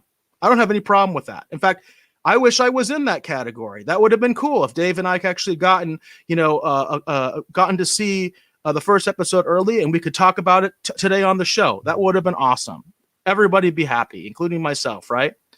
But why give the entire season to these guys and gals so that they can basically put all this spoiler information out there before any of us fans have seen the show? I don't understand it. And I feel the reason for it is because of the weird way Netflix releases their shows. And what I'm talking about is the fact that and Dave and I were talking about this in terms of how we were going to approach the review of Cobra Kai, right? Because Cobra Kai is coming out, and then WandaVision is coming out very closely after it. Now, with WandaVision, my understanding is they're going to be releasing it the same way as The Mandalorian. I don't remember what specific day it's coming out, if it's going to be Friday like The Mandalorian. But basically, one episode comes out on a specific day, at midnight or whatever. That's the way Disney does it. I like that. I think that's perfect. And it comes out at midnight. By the way, Dave and I had a thing about that, too, that we'll get in, I think, too, with our Wonder Woman review about why some streaming services don't do that, right? Maybe, Dave, you'll remember we talked about that with Wonder Woman. Yeah, I'll definitely talk about that. So what Disney Plus is doing is great, is what I'm trying to say. That's the way to do it. What Netflix is doing doesn't make any sense to me. And I think it's like at one time, Netflix had no competitors. And they just decided that this was the way they were going to release their shows, the series, the episodic type stuff, what we would call like a television show. They were just going to do it the entire season in one big batch. You know what? Maybe that worked for Lilyhammer. That's the very first Netflix show, Lilyhammer, right? Maybe that worked for that. And maybe that got them some attention. And maybe that was the way to go because it was kind of like a novel thing and people were into binge watching and blah, blah, blah, blah, blah. I'm telling you, this could end up destroying Netflix in the future. If they don't watch it, they're going to end up being a major loser of the streaming wars in 2021, and they are sowing the seeds right now. They have got to fix this problem. And I don't just say this as someone who wants to review stuff, because I do appreciate the fact when something comes out on a weekly basis, it does make it a lot easier for us to review that show and pick it apart bit by bit. Cobra Kai is going to be weird because we are going to review Cobra Kai, but basically we're going to be reviewing I think we'll only have enough time to review one half of the season and then the second half, and then WandaVision's out. So It's going to be crazy. And I really feel like this is like a kind of like a red alert. You know what I mean? Like, again, Quibi is the clear loser. They're defunct. They're gone. They're the clear loser of 2020. But I think Netflix is sowing the seeds. And you have to also remember, while Netflix has had a lot of growth, their growth is slowing.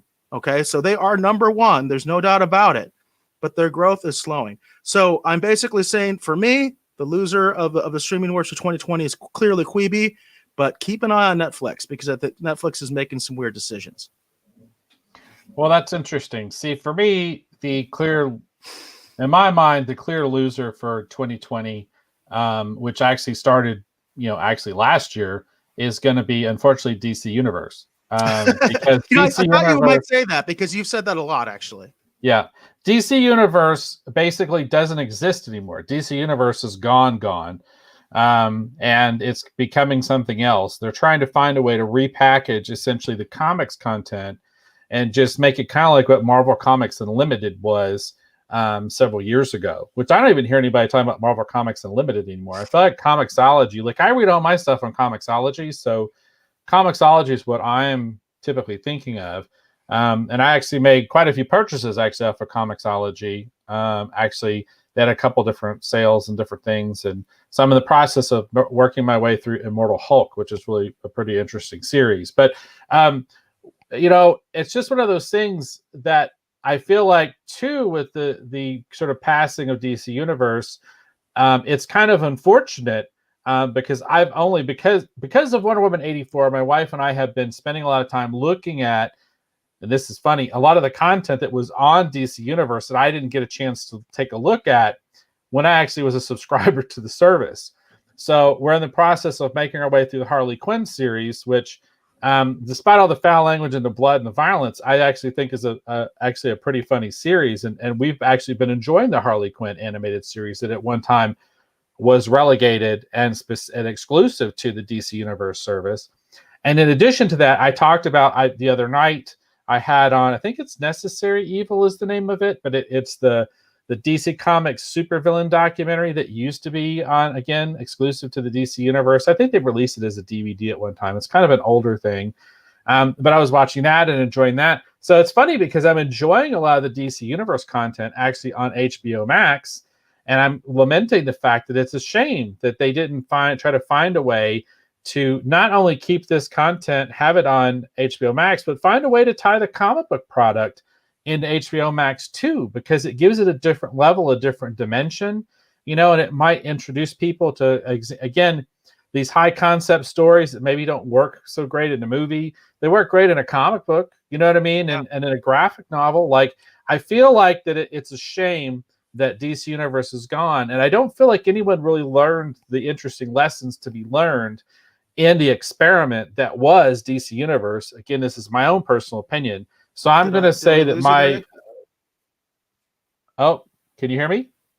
Hello? We had a hiccup in the stream there. Okay. We had a hiccup. All right. So I'm going to say is that my unfortunate loser of streaming wars for 2020 is going to be DC Universe. And it's interesting because that is one of your predictions too. I mean, you predicted very early on that DC Universe was going to be an early casualty of the streaming wars. So once again, I think your prediction has been accurate. And I do want to say I totally agree. That content should have just been completely rolled into HBO Max. I don't know what AT&T is doing. I don't understand what Warner Brothers is doing, but we'll talk about that more, I think, during our Wonder Woman review, especially at the beginning, because I think we both have some things to say about what HBO Max is doing and ultimately AT&T. But let's talk about the positive side. So who do we think are the winner? You know, who is the winner of the streaming wars? And I finally have some numbers to show you. You know, I love it how so many of these commentators will tell you that they have inside information and this is popular and this isn't, and this is a bomb and this isn't, and they're just talking out of their butt. Okay. We finally have something, and I wish I had talked about this more because these have been out for a while. Nielsen is starting to rate different streaming outlets, specifically Amazon Prime, Disney Plus, Hulu, and Netflix. Now, as far as I understand it, they are not doing a CBS All Access, and I don't know why. I really want to find that out, what's going on there, because my understanding... Are you sure? What's that? Are you sure you don't know why? I feel like we all kind of know why. That's a dig on CBS All Access. Keep going. Yeah, and you know, I could see that they just don't care because CBS All Access is such a non-player when it comes to all the coverage. I look at streaming wars stuff all the time. And I'll tell you, other than the fact of the rebranding, which has been a big thing for CBS All Access, it's like the one positive move they've made is you know, rebranding as Paramount Plus. That's gotten them some good press, and people like that because it's just a better brand. I'm just saying it. Paramount's a better brand than CBS. That's just from my perspective, and I think a lot of other people agree. But it seems like they get ignored a lot. But here's the interesting thing. Okay, first of all, the Nielsen ratings are not like for today. Okay, so this is from the week starting the 23rd of November, going all the way through the 29th, and they rated the top 10 shows on these streaming services based on basically how much viewership they have in terms of hours. So they're calculating the amount of hours that people are watching these shows, regardless of how long the show is, how many episodes. And these are some really interesting numbers. First of all, I mentioned that I would talk about The Crown, at least briefly. That's number one for this rating period. So good on Netflix for that. And by the way, pretty much everything on here is Netflix. Number two is Christmas Chronicles, which only has one episode. But I'm sorry, Christmas Chronicles 2, which is interesting. When they only have one episode and they're number two. So that's, even though I've never heard of it, they must be massively popular. Virgin River, that's another thing I'm not familiar with. But number 4 is the one I want you to look at. Because number 4, there's been these allegations that The Mandalorian season 2 wasn't doing well, that this is, you know, that it was a bomb. This is from the week again of November 23rd through the 29th. Number 4, Disney Plus, The Mandalorian. And this is my winner for the streaming wars. The fact that Disney Plus has made it on the board, and the fact that they've made it with a show that is now in its second season, meaning this is not a fluke, meaning they have a bona fide hit. I think they have become a major contender in the streaming wars, and they are my streaming wars 2020 champion. Well, I'd have to agree with that. I do feel like that Disney Plus is going to be the champion for 2020 in the streaming wars. I would totally agree with that. My reasoning for it, besides the great argument that you make in terms of actually referencing the numbers and the fact that they've actually been able to, you know, actually get into the top 10 list, you know, with a show that is basically enjoying a season 2 success. It goes back to some of the things that you said before, Eric, when you want to talk about the impact on pop culture, when you want to talk about, reigniting a fan base, we want to talk about, the success on the merchandising side. Like, that's, to me, what makes Disney Plus the clear winner is the fact that, Star Wars is kind of back. I mean, it's not that it was dead, but it was close. It was on life support in my mind because of some of the decisions that had been made. And they've really been able to bring it back. And Disney Plus. And the other thing that's really great about Disney Plus too is the fact that I feel like that there's a lot of other interesting content that's on there too. But again, it's one of those that I keep, going back and just watching more stuff on it. Like, I'm currently obsessed with HBO Max, but prior to this, I constantly finding myself going and watching different things on Disney Plus. And I just find myself constantly spending time on there. I talked before in the past about, rewatching a whole bunch of episodes of Spider-Man and His Amazing Friends. I've been rewatching episodes of Spider-Man 2099. I have been rewatching actually some of those. It's really bad. The 90s Fantastic Four cartoons, those are really bad. But I've been rewatching some of those, like going, wow, that was as bad as I remember. But also too, I have been rewatching things on Disney Plus, such as The Cat from Outer Space. Been rewatching things such as The Black Hole, which is one of my favorite science fiction movies, which is on there. So I find that, and that's the thing for me. For the longest time, it was Netflix. I was constantly going back to Netflix. But I'm not really going back to Netflix quite as much. And I feel like that with Netflix, talking about some of the decisions that don't make any sense, going along with what you're saying, Eric, the fact that they're ending like some of their most popular shows. I love Ozark, for example. I really love Ozark. It's a fun show. And it feels like they're just ending it to end it. I don't know that they've exhausted other storytelling possibilities. I feel like, Ozark's just ending it because they want to end it. Yeah. And that's the thing that's really weird with Netflix. And that's one of the things that bothers me is, no matter how good, how successful a show is, it seems like there's just a cutoff point. It's like 3 seasons, it's done. I don't really like that. So, but when you want to talk about the significance, and I don't mean to drone on too much, I'm starting to do that. But when you want to talk about the pop culture significance, I feel like that clearly Disney Plus kind of has everyone's attention. And I would also agree, Eric. I think that The Mandalorian, the success of The Mandalorian, makes Disney Plus the winner of this year for the streaming wars. Yeah, I totally agree. Obviously, Jane mentions that she can always find something on Disney Plus to watch, and that's just another accolade. That's another feather in their cap that they're gaining that kind of loyal audience, and there's evidence of it. I did want to mention one to watch for 2021, and it's part of my list here. Very significant. Right under The Mandalorian at number 5 is The Office, which just surprises the heck out of me that The Office still has this incredible longevity. One of my daughters actually loves The Office, and I'll be honest, I'll sit there and watch it sometimes with her, but I'm not a huge fan of it. I mean, I'll watch it, and there's things I like about it, but this show has just been such a hit on streaming. And what's interesting is that in 2021, The Office will be removed from Netflix. Netflix will no longer have the rights, and it will be on Peacock. So Peacock, I think, is really going to be one to watch as far as the streaming wars, and it might all just be because of The Office. But it'll be interesting to see. Depending upon how it works out, my one to watch actually for 2021, I really think, in all honesty, is going to be HBO Max.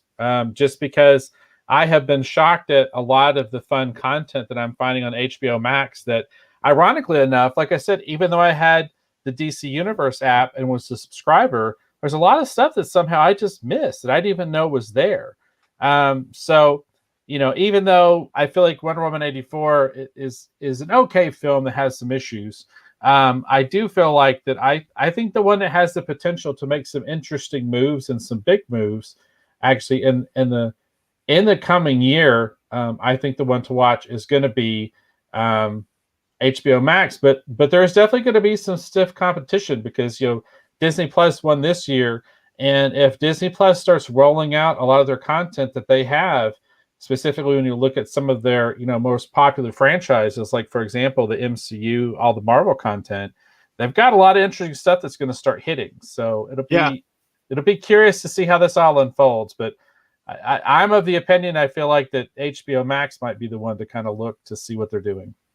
And certainly a lot of people are going to be wondering, or looking to see how HBO Max fares with all these movies coming out on the platform simultaneously with theaters.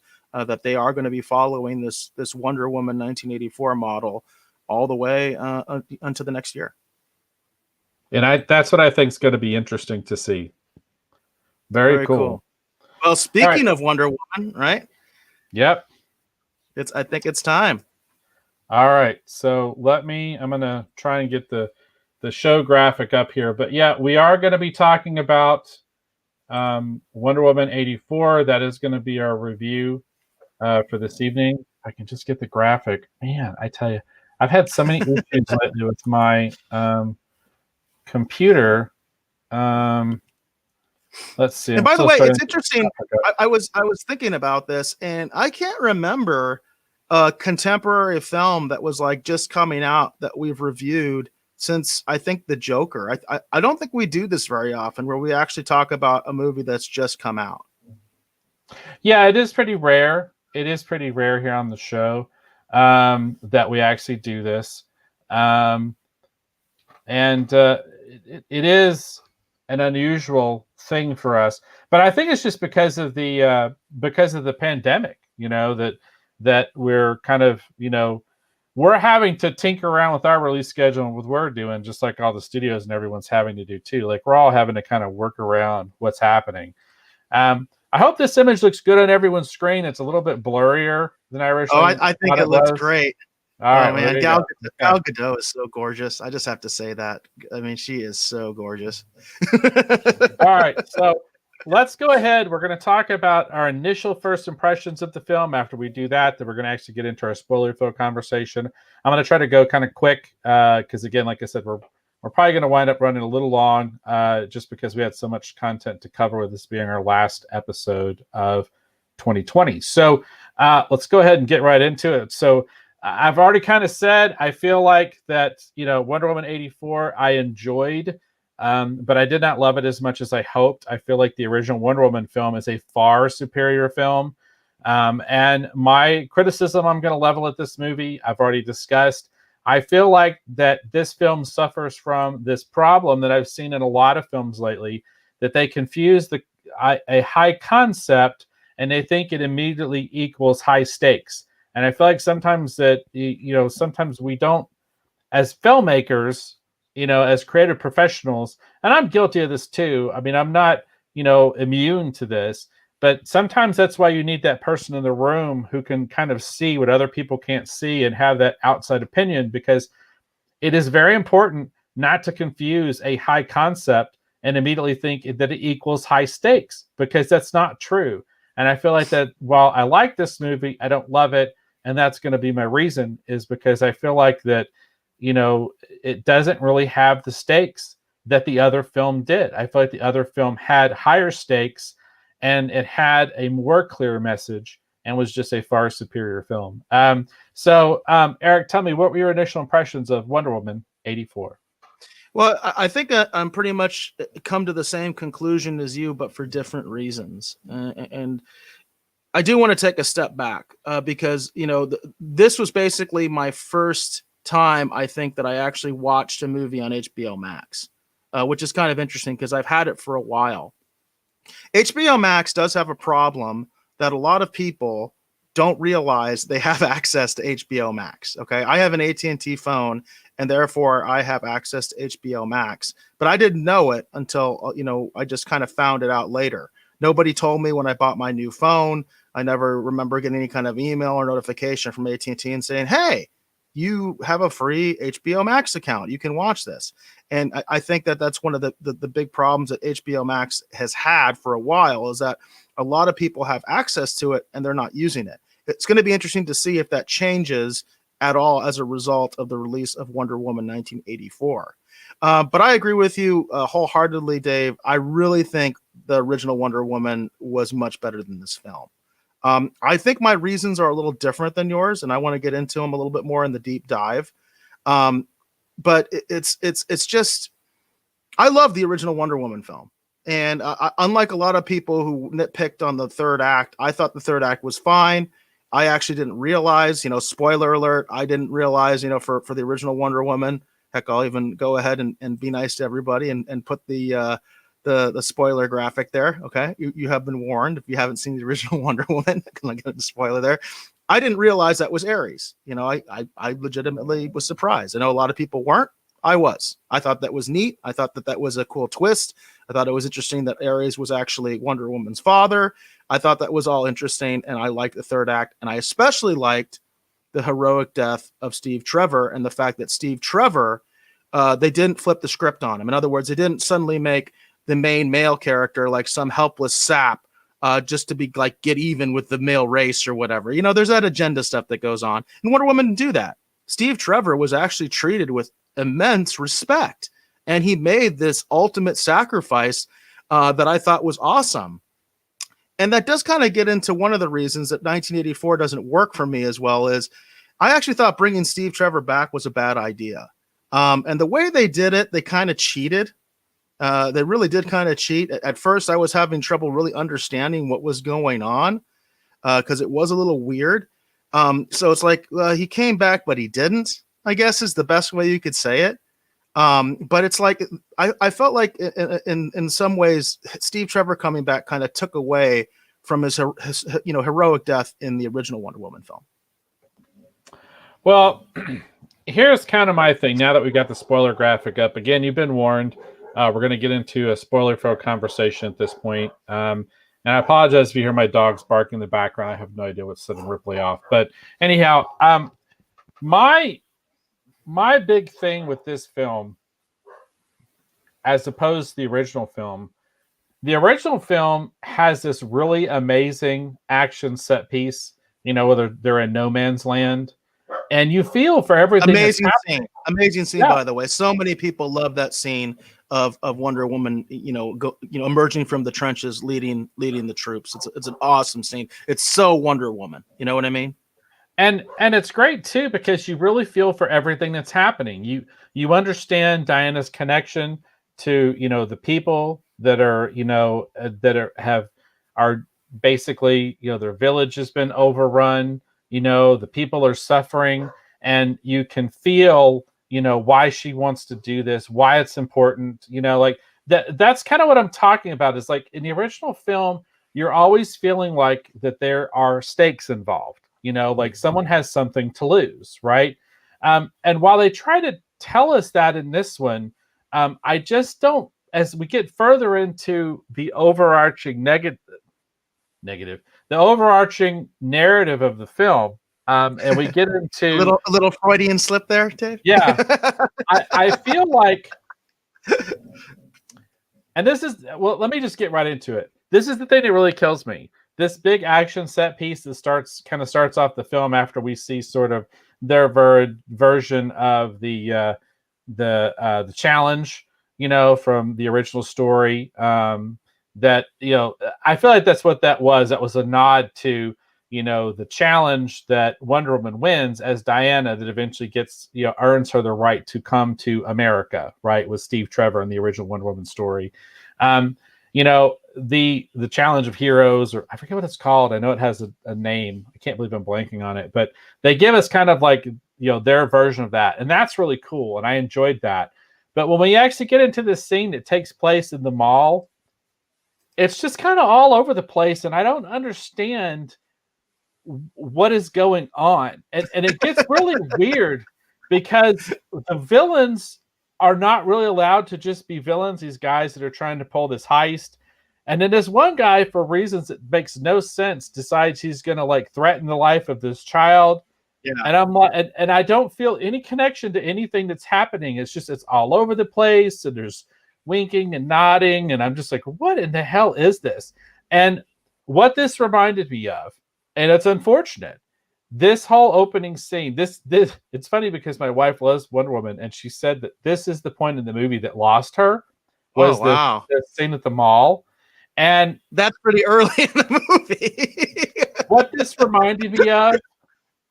reminded me of, because there's a lot of nods to Chris Reeve in this movie, his version of Superman. It's very clear that they want Diana to basically take the place of the Chris Reeve Superman in the new DC universe. By the way, there's a lot of Superman 2 in this. There's a lot of Superman 2 in this. I mean, very clearly. A lot of Superman 2. Here's the sad thing. I don't think it's Superman 2. I feel like there's a lot of Superman 3 and a lot of Superman 4.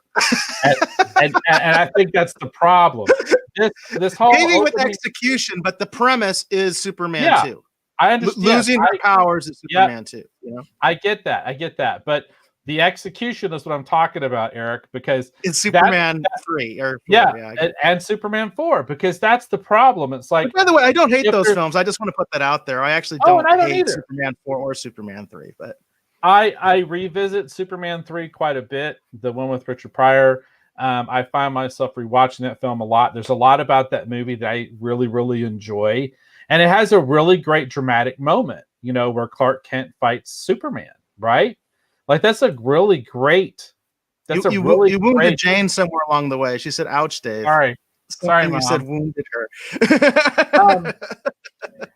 I love that scene, and that scene has stakes, and you feel for the character. And see, that's kind of the problem with this film. While there's some moments that we're supposed to feel emotional and we're supposed to feel connected to what's happening, the only scene that really had me connect with these characters like that was the scene in the jet. Like, I feel like the scene in the jet, I feel like I was kind of clicking with what was happening between Diana and Steve Trevor, even though maybe that scene goes on a little too long. But by the way, I did want to mention on that specific scene, I even talked with my girls about this because I did watch this with my kids. Right. So I actually have their perspective as well. I even asked them some specific questions that I want to bring that stuff up to, you know, on the show, because obviously they're the future as far as fandom goes, and they're the people that I think these films are made for. So there was a thing I asked them specifically about that scene, and we did watch this on HBO Max. We did not go to the theater to watch this, and I asked them with that scene, did you feel like we kind of missed something not going to theater? Like, that wasn't that basically a theater scene? Like do you feel like we missed something? And they were like, yeah, definitely. It's like it's not that kind of scene. I think doesn't translate that well to your home viewing experience. That's something that's meant to be watched on the big screen, I think. Yeah, and I feel like too that was supposed to be that scene in, you know, Superman the movie where, you know, Superman and Lois Lane are flying. Like, there's a lot of where they really. It's interesting because Patty Jenkins. I totally see that. By the way, you're right. That whole, like, the joy of flying, right? That's such a huge part of the original Superman film, where Lois Lane and Superman are flying, and such a great scene, right? So iconic. Yeah, definitely they borrowed from that. They definitely borrowed from that. And there's a lot about this movie that I enjoyed. There's a lot, like, for example, let me just go ahead and throw this out there. I feel like all of the actors were doing a good job with the content, the material that they had. I liked Kristen Wiig's Cheetah. I didn't have a lot of issues with her. Really? I thought she was the absolute worst part of the film.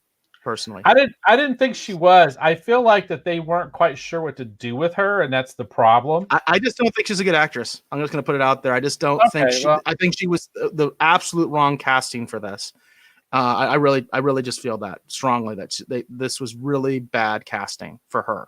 And Cheetah's. What's interesting is Cheetah is a character that I've always had some affection for, because I was such a big I'm a big fan of the Challenge, the Super Friends, and the Legion of Doom. Yeah. And Cheetah was one of the main characters, so I know Cheetah, and I've always respected Cheetah as an adversary for Wonder Woman, and I just didn't feel that in this movie.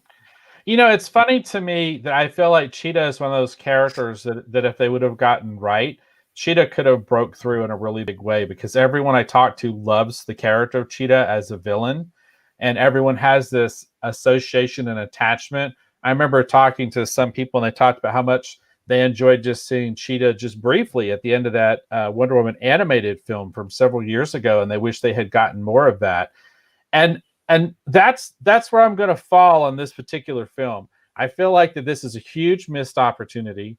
And I feel like, and it's hard for me to properly verbalize it, but I feel like the whole problem with this film is that we just don't have a connection to the stakes of what's in jeopardy, because it's at times so wink, nod, silly, right? Yeah.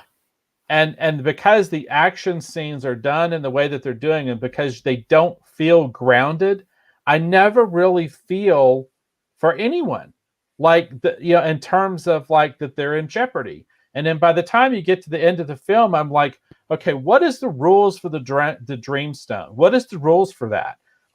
One of my favorite Justice League stories actually involves the character of Dr. Destiny, and involves the similar kind of concept of wish fulfillment gone out of control, right?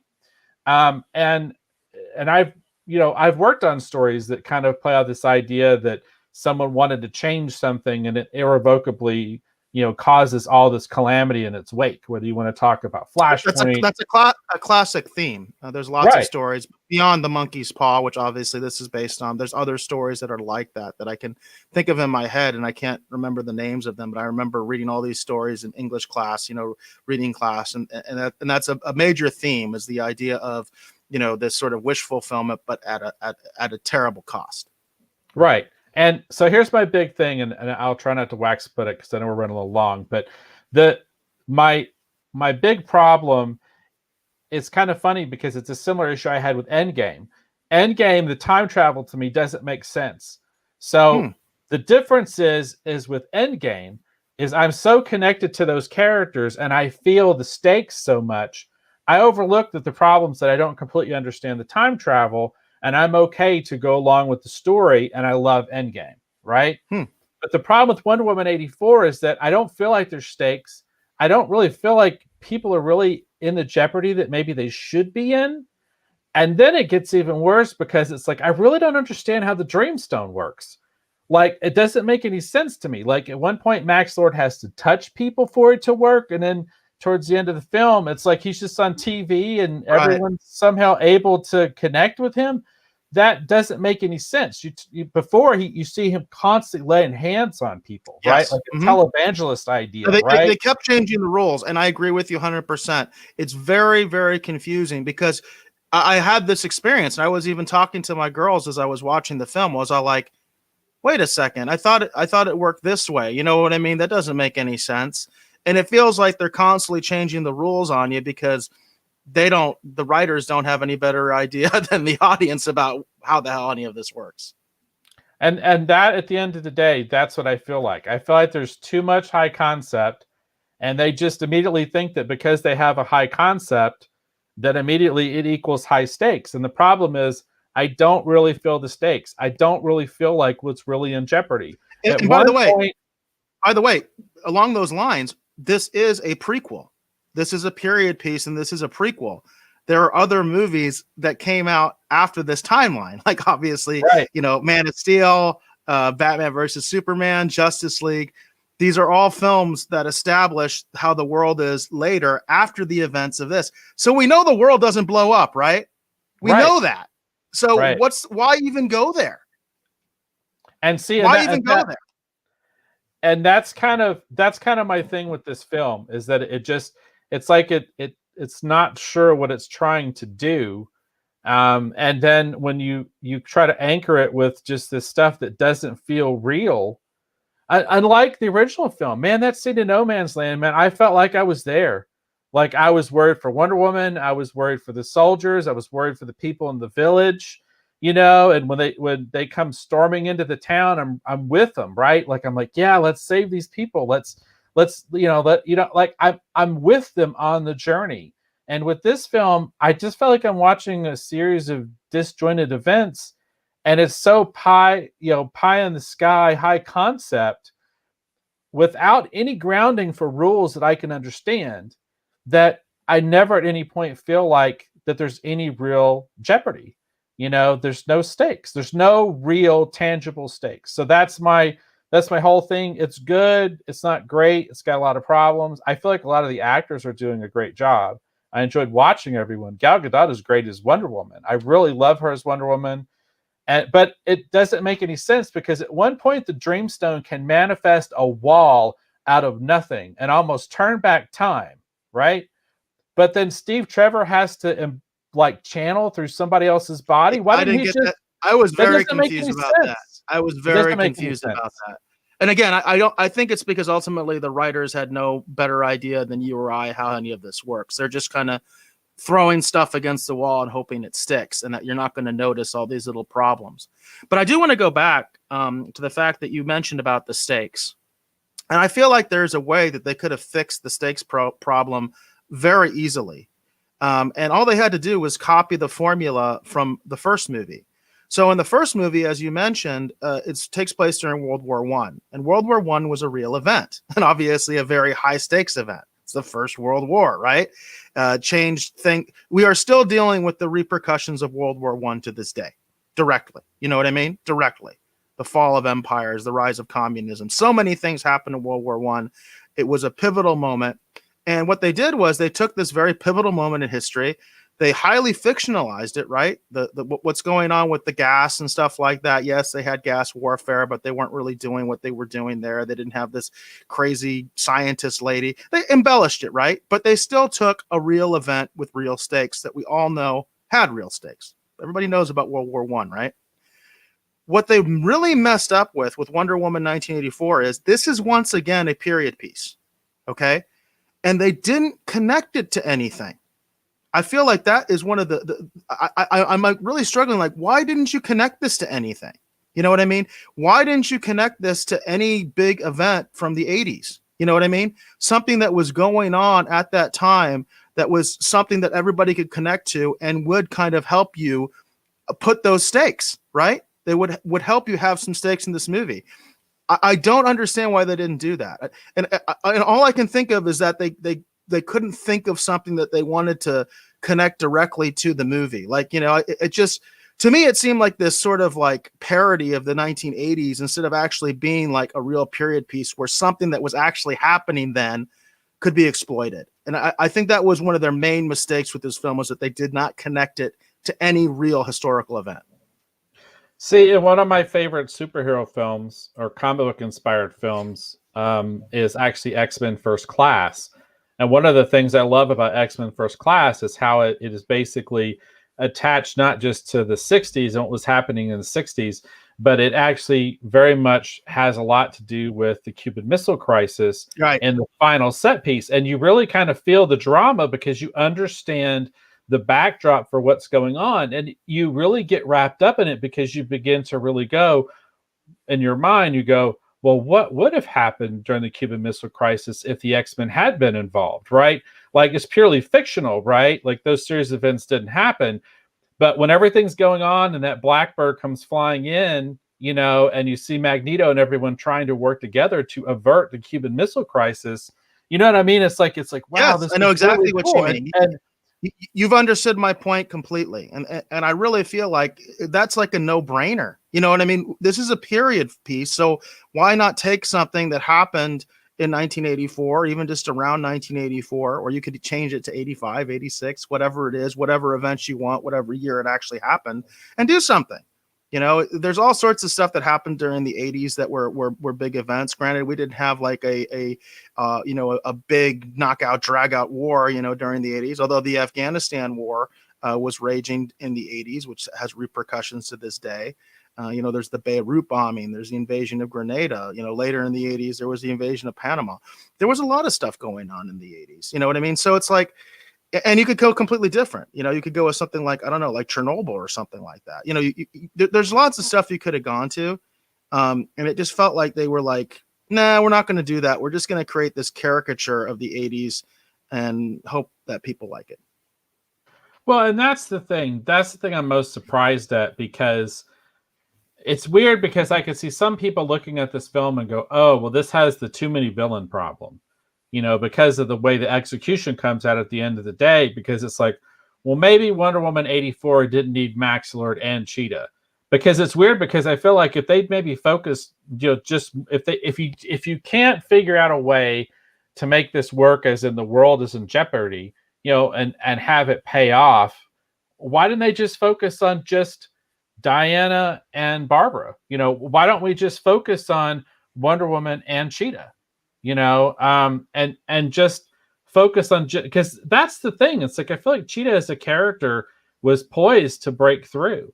And I feel like that because of the execution of this film, that that I just don't feel like this character is going to have the kind of the pop culture moment that it could have had otherwise. And that's the thing. It's like I'm like, if you don't feel like that you can bring the stakes to a story that you need, then what you need to, this is what I've had to learn to do. You have to dial it back and focus on the characters. You have to make it a personal story, and you have to find a way to ground it in some way. With all the crazy things that are happening, it has to be anchored in reality in some way. They talk about, with the original Superman movie, to go back to the Chris Reeve film and what Richard Donner did with Superman. Richard Donner always talks about this idea of verisimilitude, right? And it's the idea that it has to feel real. And they talk about, when he's talking to the original screenwriter, again, talking about behind the scenes, when he's talking to the original screenwriter, Richard Donner says, and the screenwriter says, I feel like if we could just make the love story between these two kids, meaning Kal-El, right, Superman, and Lois Lane work, if we can make the love story work, the film will carry, right? And that's what we have to make work, right? And it's interesting because I feel like with this one, they kind of missed that. Like I just feel like that it there's no verisimilitude, there's no stakes. It just, I at no point do I feel like that there's something happening, and I'm there, and I'm grounded, and I'm concerned about the welfare of my characters. I'm concerned about the turns in the story. Like, oh no, what's going to happen? I don't really feel like that. I feel like I'm just watching a bunch of disjointed events. And that's why I bring up Superman 4, The Quest for Peace. That movie has the same problem as this one. High concept doesn't always mean high stakes. You know what I mean? And when you confuse those two things, and you think that just because we have a high concept and we have something we want to say, the stakes are going to equal out, that's not true. Sometimes you just end up with just a series of disjointed events, and you end up with a film that at the end of the day go, yeah, it was all right.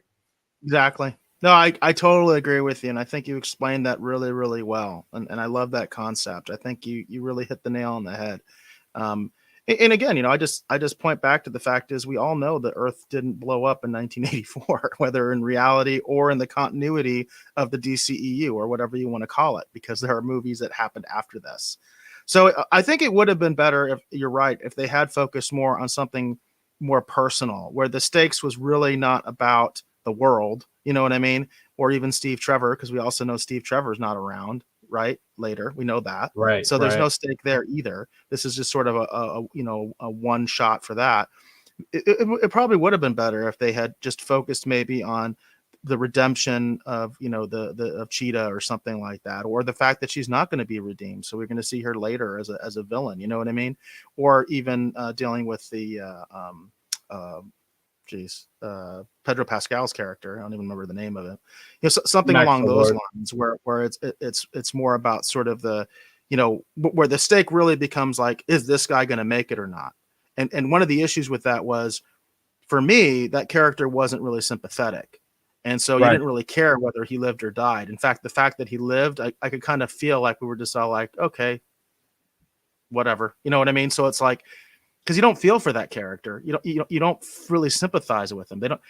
That's also one of the issues I think in the movie in general is, like, for instance, there was that random character that tried to assault Cheetah, right? The drunk. Right. And he basically gets initially, Wonder Woman intervenes and he's taken out. Well, then he pops up again, and he's acting like such a caricature and not at all like any kind of a real human being. You know what I mean? And I found that scene really awkward to watch with my kids, because I could tell the way the scene is structured, it's almost like you're rooting for Cheetah to beat this guy up, but it's like, no, this is not a good thing. You know what I mean? She shouldn't be doing this. You know what I mean? Regardless of the fact that this guy is a clear jerk. But it was almost like he was just too plastic of a jerk. Again, it goes back to what you're saying about like you don't feel like there's any stake there, because it's like this guy is just such a caricature of a person instead of how actual real people act, including jerks and assholes and all that stuff. You know what I mean? It's so plastic. You're just kind of like, how am I even supposed to interpret this scene? Is Cheetah doing something good, or is she doing something bad? And it's particularly confusing for young people. You know, like I was telling you when I was having watching the scene with my kids. And so it just gets more and more muddled, where you're kind of like, what are you trying to say exactly? You know what I mean? What is the message here? Is she doing a bad thing, or is she doing a good thing? You know what I mean? Is this empowering, or is this going too far? And when a movie is kind of as silly as this movie is, you really shouldn't be questioning that much. It should be pretty clear. You know what I mean? Yeah, I agree. And to me, it gets back to this idea that structurally, in order to pay off the bully getting his comeuppance, right? Like the payoff, or like, he did this, so now we're gonna pay him back. The best way that works is, the antagonist, the villainous character, whatever, you have to get one up on the hero. And then later on, when you revisit that concept later on, and then he has it put back in his face, and then, you know what I mean? And then the hero triumphs. It's this basic idea of drama, right? Like, you got to set it up, right? You got to let it, ruminate, and then you pay it off, because that's the problem. We set up that this guy's a threat and Kristen Wiig's character is in trouble, and then Wonder Woman settles it. That's the thing. It's like, so when you revisit it again, now it feels like a weird form of victimization, because we know this guy doesn't stand a chance. But if you do it the way, we're going to use Karate Kid as an example. If you do it the way they do in Karate Kid, where the bully, right, the antagonistic character gets the better of you, and then later on it's paid off, right? You revisit this concept, and then Miyagi saves the character who's in jeopardy and kind of pays him back. There's some catharsis there, right? Because you're like, yes. yeah, but you have to let it ruminate, you know what I mean, and then pay it off. So I couldn't agree more. Yeah, it's basically like, yeah, it just doesn't make any sense. It's just like, right. Why did you do that? And even with the setup they had, they could have taken it a step further. When the homeless guy comes up and kind of intervenes, she could have beat him up, and then you definitely know this is a bad thing. You know what I mean? And then there's no question, right? Because he could come in the middle of it, and all he's seen is that this guy's getting beaten, and he tries to do something, and she kills him. You know what I mean, or something like that. And then the stakes are clear, and we know this is a bad thing, and everything's been amped up. It's been ratcheted up a level. You know what I mean? Right. It's not just replaying the same scene, only now she's Wonder Woman, except like an evil Wonder Woman. I don't know. I still don't know what to get out of that scene. Is ultimately what I say. And I feel like a lot of the movie is that way. Now, I do want to mention, I agree with you that Gal Gadot is a perfect Wonder Woman. I'm not really, I don't have any criticism of her performance. I think she looks great. I think she moves great. I think she is great. You know what I mean? So I don't have any issues there. I did mention, I really don't think they should have brought Steve Trevor back. I think it takes away from the first film. I did not like Kristen Wiig as Cheetah. Pedro Pascal, I don't know. I'm kind of in the middle on him. So I guess for the most part, I didn't think the film was terrible. And I did enjoy watching it with my kids, and my kids did like it.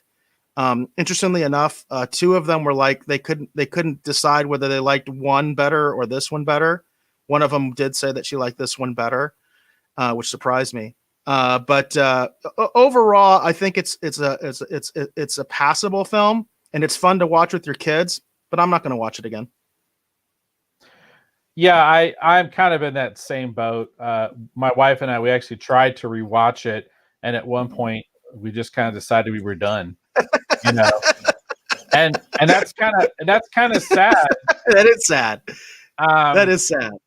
And I keep thinking about how Patty Jenkins kept talking about how she loved the TV series and how connected she was to the TV series. And when I watched this movie, even when we were rewatching it the second time, I really just felt like they were really trying to take the lessons of the Superman movies and apply them to Wonder Woman.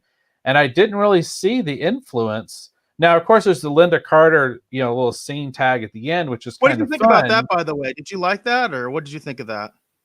I just wish they had worked it into the story a little bit more so that I would have felt more of a connection to the character who was the original Golden Warrior or whatever. And then when they paid it off later, I would have had more of a connection to it. It's a nice little cameo. I don't think they're going to do anything with that. But I felt like that for as much as I heard talk about the Linda Carter television series, I felt like that people were not really paying attention too much to the Linda Carter television series. I feel like the original movie nods more to the original Linda Carter television series than this does. There's the two-part episode where the Nazis actually that's my favorite. That's my favorite episodes. That's my favorite episodes of the Wonder Woman series, when the Nazis invade Paradise Island. I thought that was a really cool storyline. Yeah, and just an interesting concept. You know what I mean? So I remember that. And I really liked it. The thing that disappointed me was that we didn't get like an actual MCU style end credit scene. Like we didn't get like that beginning of the Legion of Doom scene like we got in Justice League or something like that. I was really disappointed by that, but it kind of tells me that DC doesn't know what the hell they're doing, and they don't know where the story's going or anything. Yeah, and I think that's kind of what you're seeing there. I don't think they know exactly what they want to do with these films, to be honest. Which is really pathetic at this point. I mean, come on. This is a pretty well-established franchise at this point. You know what I mean? Yeah. You've had two hits, the original Wonder Woman and Aquaman. So come on, you can do something with this, Well, and I feel like they've made some good films because I quite liked Shazam. I mean, I wish they could call him Captain Marvel, but I feel like Shazam is a good film. I mean, I like Shazam as well. Yes, and that's an example of a film that is pretty silly, and is very much, I think, geared towards kids. But I think it worked better and it made more sense than Wonder Woman 1984 did. Well, and that's the thing. I felt the stakes of that movie. I felt like the characters were in jeopardy. I wanted to see Billy succeed. I wanted to see him come out on top. I wanted to see, his adoptive family. That's the thing. It's like, that's what I'm talking about. It's like that film understands the difference between, high concept and high stakes. And it understood how to set everything up so that the way that it actually pays off and you're on the journey. And I feel like, unfortunately, with this film, and again, this is just my own personal opinion, but I feel like that they feel like that, well, because we have a high concept, it automatically equals high stakes, and it doesn't. But, it's interesting, too, because Aquaman is super fantastical, but at least it's a fun adventure movie, and that's one I still haven't seen, by the way. I don't know why. I just haven't gotten around to watching it. Well, we have so many pieces of the Legion of Doom in place when you realize that we've got Mana and Aquaman, we've got Cheetah now, this Wonder Woman 84. They give us a little tease of Deathstroke at the end of the Justice League movie with Lex Luthor. Like, we have enough moving pieces now that if they wanted, they could have teased a Legion of Doom. And I kept saying that I felt like that this is going to be the missed opportunity. This is going to be the missed opportunity because I feel like that what it looked like DC was going to do that would have set them apart from the MCU is they could have put together the Legion of Doom, and we could have had a team of supervillains versus a team of superheroes. That's your next Justice League movie. And they would have done something where they had done it first, because and then I kind of got excited because I thought, well, maybe I want to go back to that point. I want to go back to that point, Dave, because I've said it many times. I feel like the one Achilles heel of the MCU is the villains. They have a huge villain problem. Other than Loki and Thanos, the villains suck in the MCU. And DC has a golden opportunity with this Legion of Doom concept to have some really cool villains and really outdo MCU, and they're not doing anything with it. And see, that's the thing that kind of kills me, because it looked like what DC decided to do is, with the announcements they were making, is like, oh, well, we're going to try to do the multiverse first. So that's what they decided to do. Instead of doing Legion of Doom, let's just do the multiverse idea first. But I'm going to tell you right now, Marvel is apparently getting ready to do the same thing, and they're going to beat him to the punch yet again. And you know what's really funny? If some of my speculation is true, Lucasfilm might beat them to the punch as well. They might introduce a multiverse concept. There's a lot of buzz about that possibility that they're going to do it. So, well, see, that's the thing that's going to be really sad, because if the MCU does it and then Star Wars does it, by the time DC gets around to it, everyone's going to be like, "Well, I've seen this before." Exactly. You know what I mean? It's going to be a disaster. Oh man, you can see the writing on the wall on that right now. I mean, what are they doing? What are they doing? And this idea of the multiverse.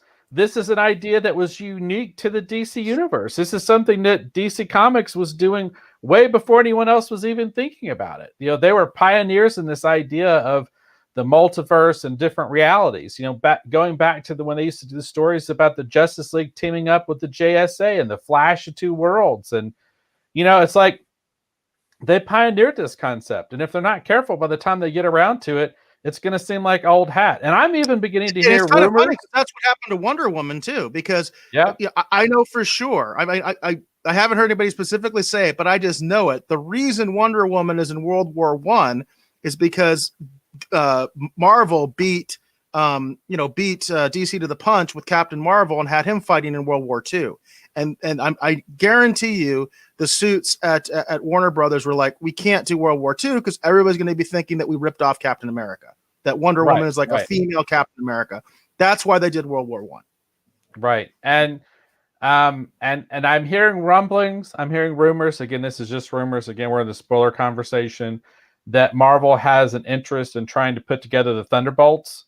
So if they actually put together a version of the Thunderbolts and they have a version of the Thunderbolts go up against a version of the Avengers, they're even going to break the ground and do that first too. The supervillain team versus the superhero team. I mean, you know, and I'm hearing rumblings too. Sony's still wanting to push on their Sinister Six idea. So it might even happen I've heard that as well. Yeah, the Sinister Six. That's another thing where Sony's going to possibly beat everybody to the punch. And, you know, the Spider-Verse. Obviously, they've introduced the multiverse concept as well. So that's another player that DC has to be careful about.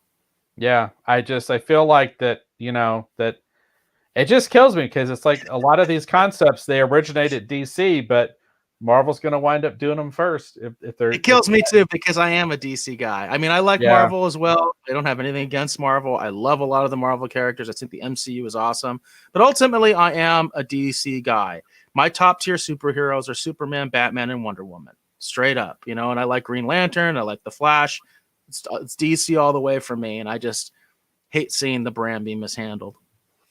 Yeah. And see, I'm a big DC guy too. And, you know, it's weird because my top characters actually is I love Wonder Woman and I love Superman. I feel like they're sort of like your stalwarts. But everyone knows I'm a huge Batman fan. But I'm also but I'm more the B and the C tier characters. Like I'm a big Green Arrow guy. I'm a huge Question fan. You know, like I love those sort of like. Yeah, I like Plastic Man. You can't get more obscure than that. Yeah. I like Plastic Man. So. Yeah, we won't bring up Brother Love. We'll let that go. So.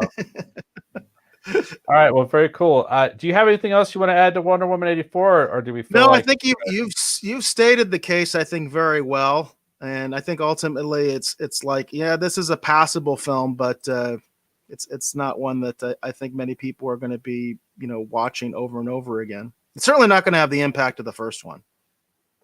Yeah, I think that's true. And like I said, I didn't hate the film, but you know, I don't know. I feel like it's more of a missed opportunity than anything else. I agree. All right. Very cool. So with that, I think we're good. We'll go to the outro then. Sounds good. All right, cool. I want to thank you for hopefully watching or listening to this episode of Retro Rogues Live. Again, my name is Dave Beatty. I've been one of your hosts.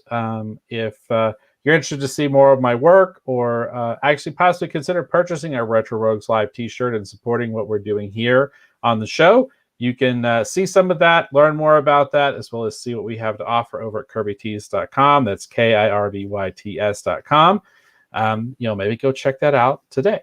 But enough about that. I want to thank my co-host, Mr. Eric Alexander, for bringing his unique perspective and opinion to all the fun things that we discussed this evening.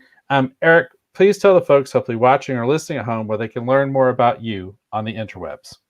Well, I am most active on Twitter. And my handle is BassGod14. That's at BASSGOD14. My DMs are open. I'm always willing to take recommendations for a show, a topic, something you want us to review, or I'm always looking for rumors, that kind of stuff. That's always great information to have. So, and also that's the official YouTube and also the official Twitch and also the obviously the official Twitter for the Retro Rogues live show. And I do want to put in a little plug for our sister show that we're sort of still getting off the ground. Which is the Retro Rogues Mystery Show. Please check that out. That normally comes out on Fridays. We normally record it, on Monday or some time of the week. And those shows are not going to be coming out probably regularly for a little while, but keep an eye out for those shows coming out on Fridays. And that is at I believe that the YouTube channel is Retro Rogues Live. That's actually the YouTube channel there. So that's not BassGod14. It's on a different channel. So please check that out. And lastly, I do want to, of course, plug this successful Indiegogo campaign. Anybody who wants to be part of the winning team, go ahead and check out our crowdfunding project that's on Indiegogo. It's Staycation. So if you enter Staycation, and I have the link here, and I also shared the link earlier in the chat. If anybody wants to check that out, you can get a copy of the film, either digital or DVD. You can get a copy of the prequel film, which is Routine, which Dave worked on. There's lots of great rewards, T-shirts. You can get credits, IMDb credits, if that's something that you're looking to do, like you want to break into the industry. Those IMDb credits and having an actual account is awesome. And so we can do that for you. And again, I'm just very proud of this accomplishment that Staycation has become fully funded as of today. That's going to be some, hopefully, a lot more news on that as we move on. And then Jane said, "Great show, guys." And Hollywood Jackson also said, "Great show, guys. We appreciate you folks being in the Rogues Gallery and talking to us." And Hollywood Jackson had an earlier comment that I didn't get to, which he says, "I still have a VCR." I do as well, Hollywood Jackson. And with that, we'll leave Hollywood Jackson with the last word.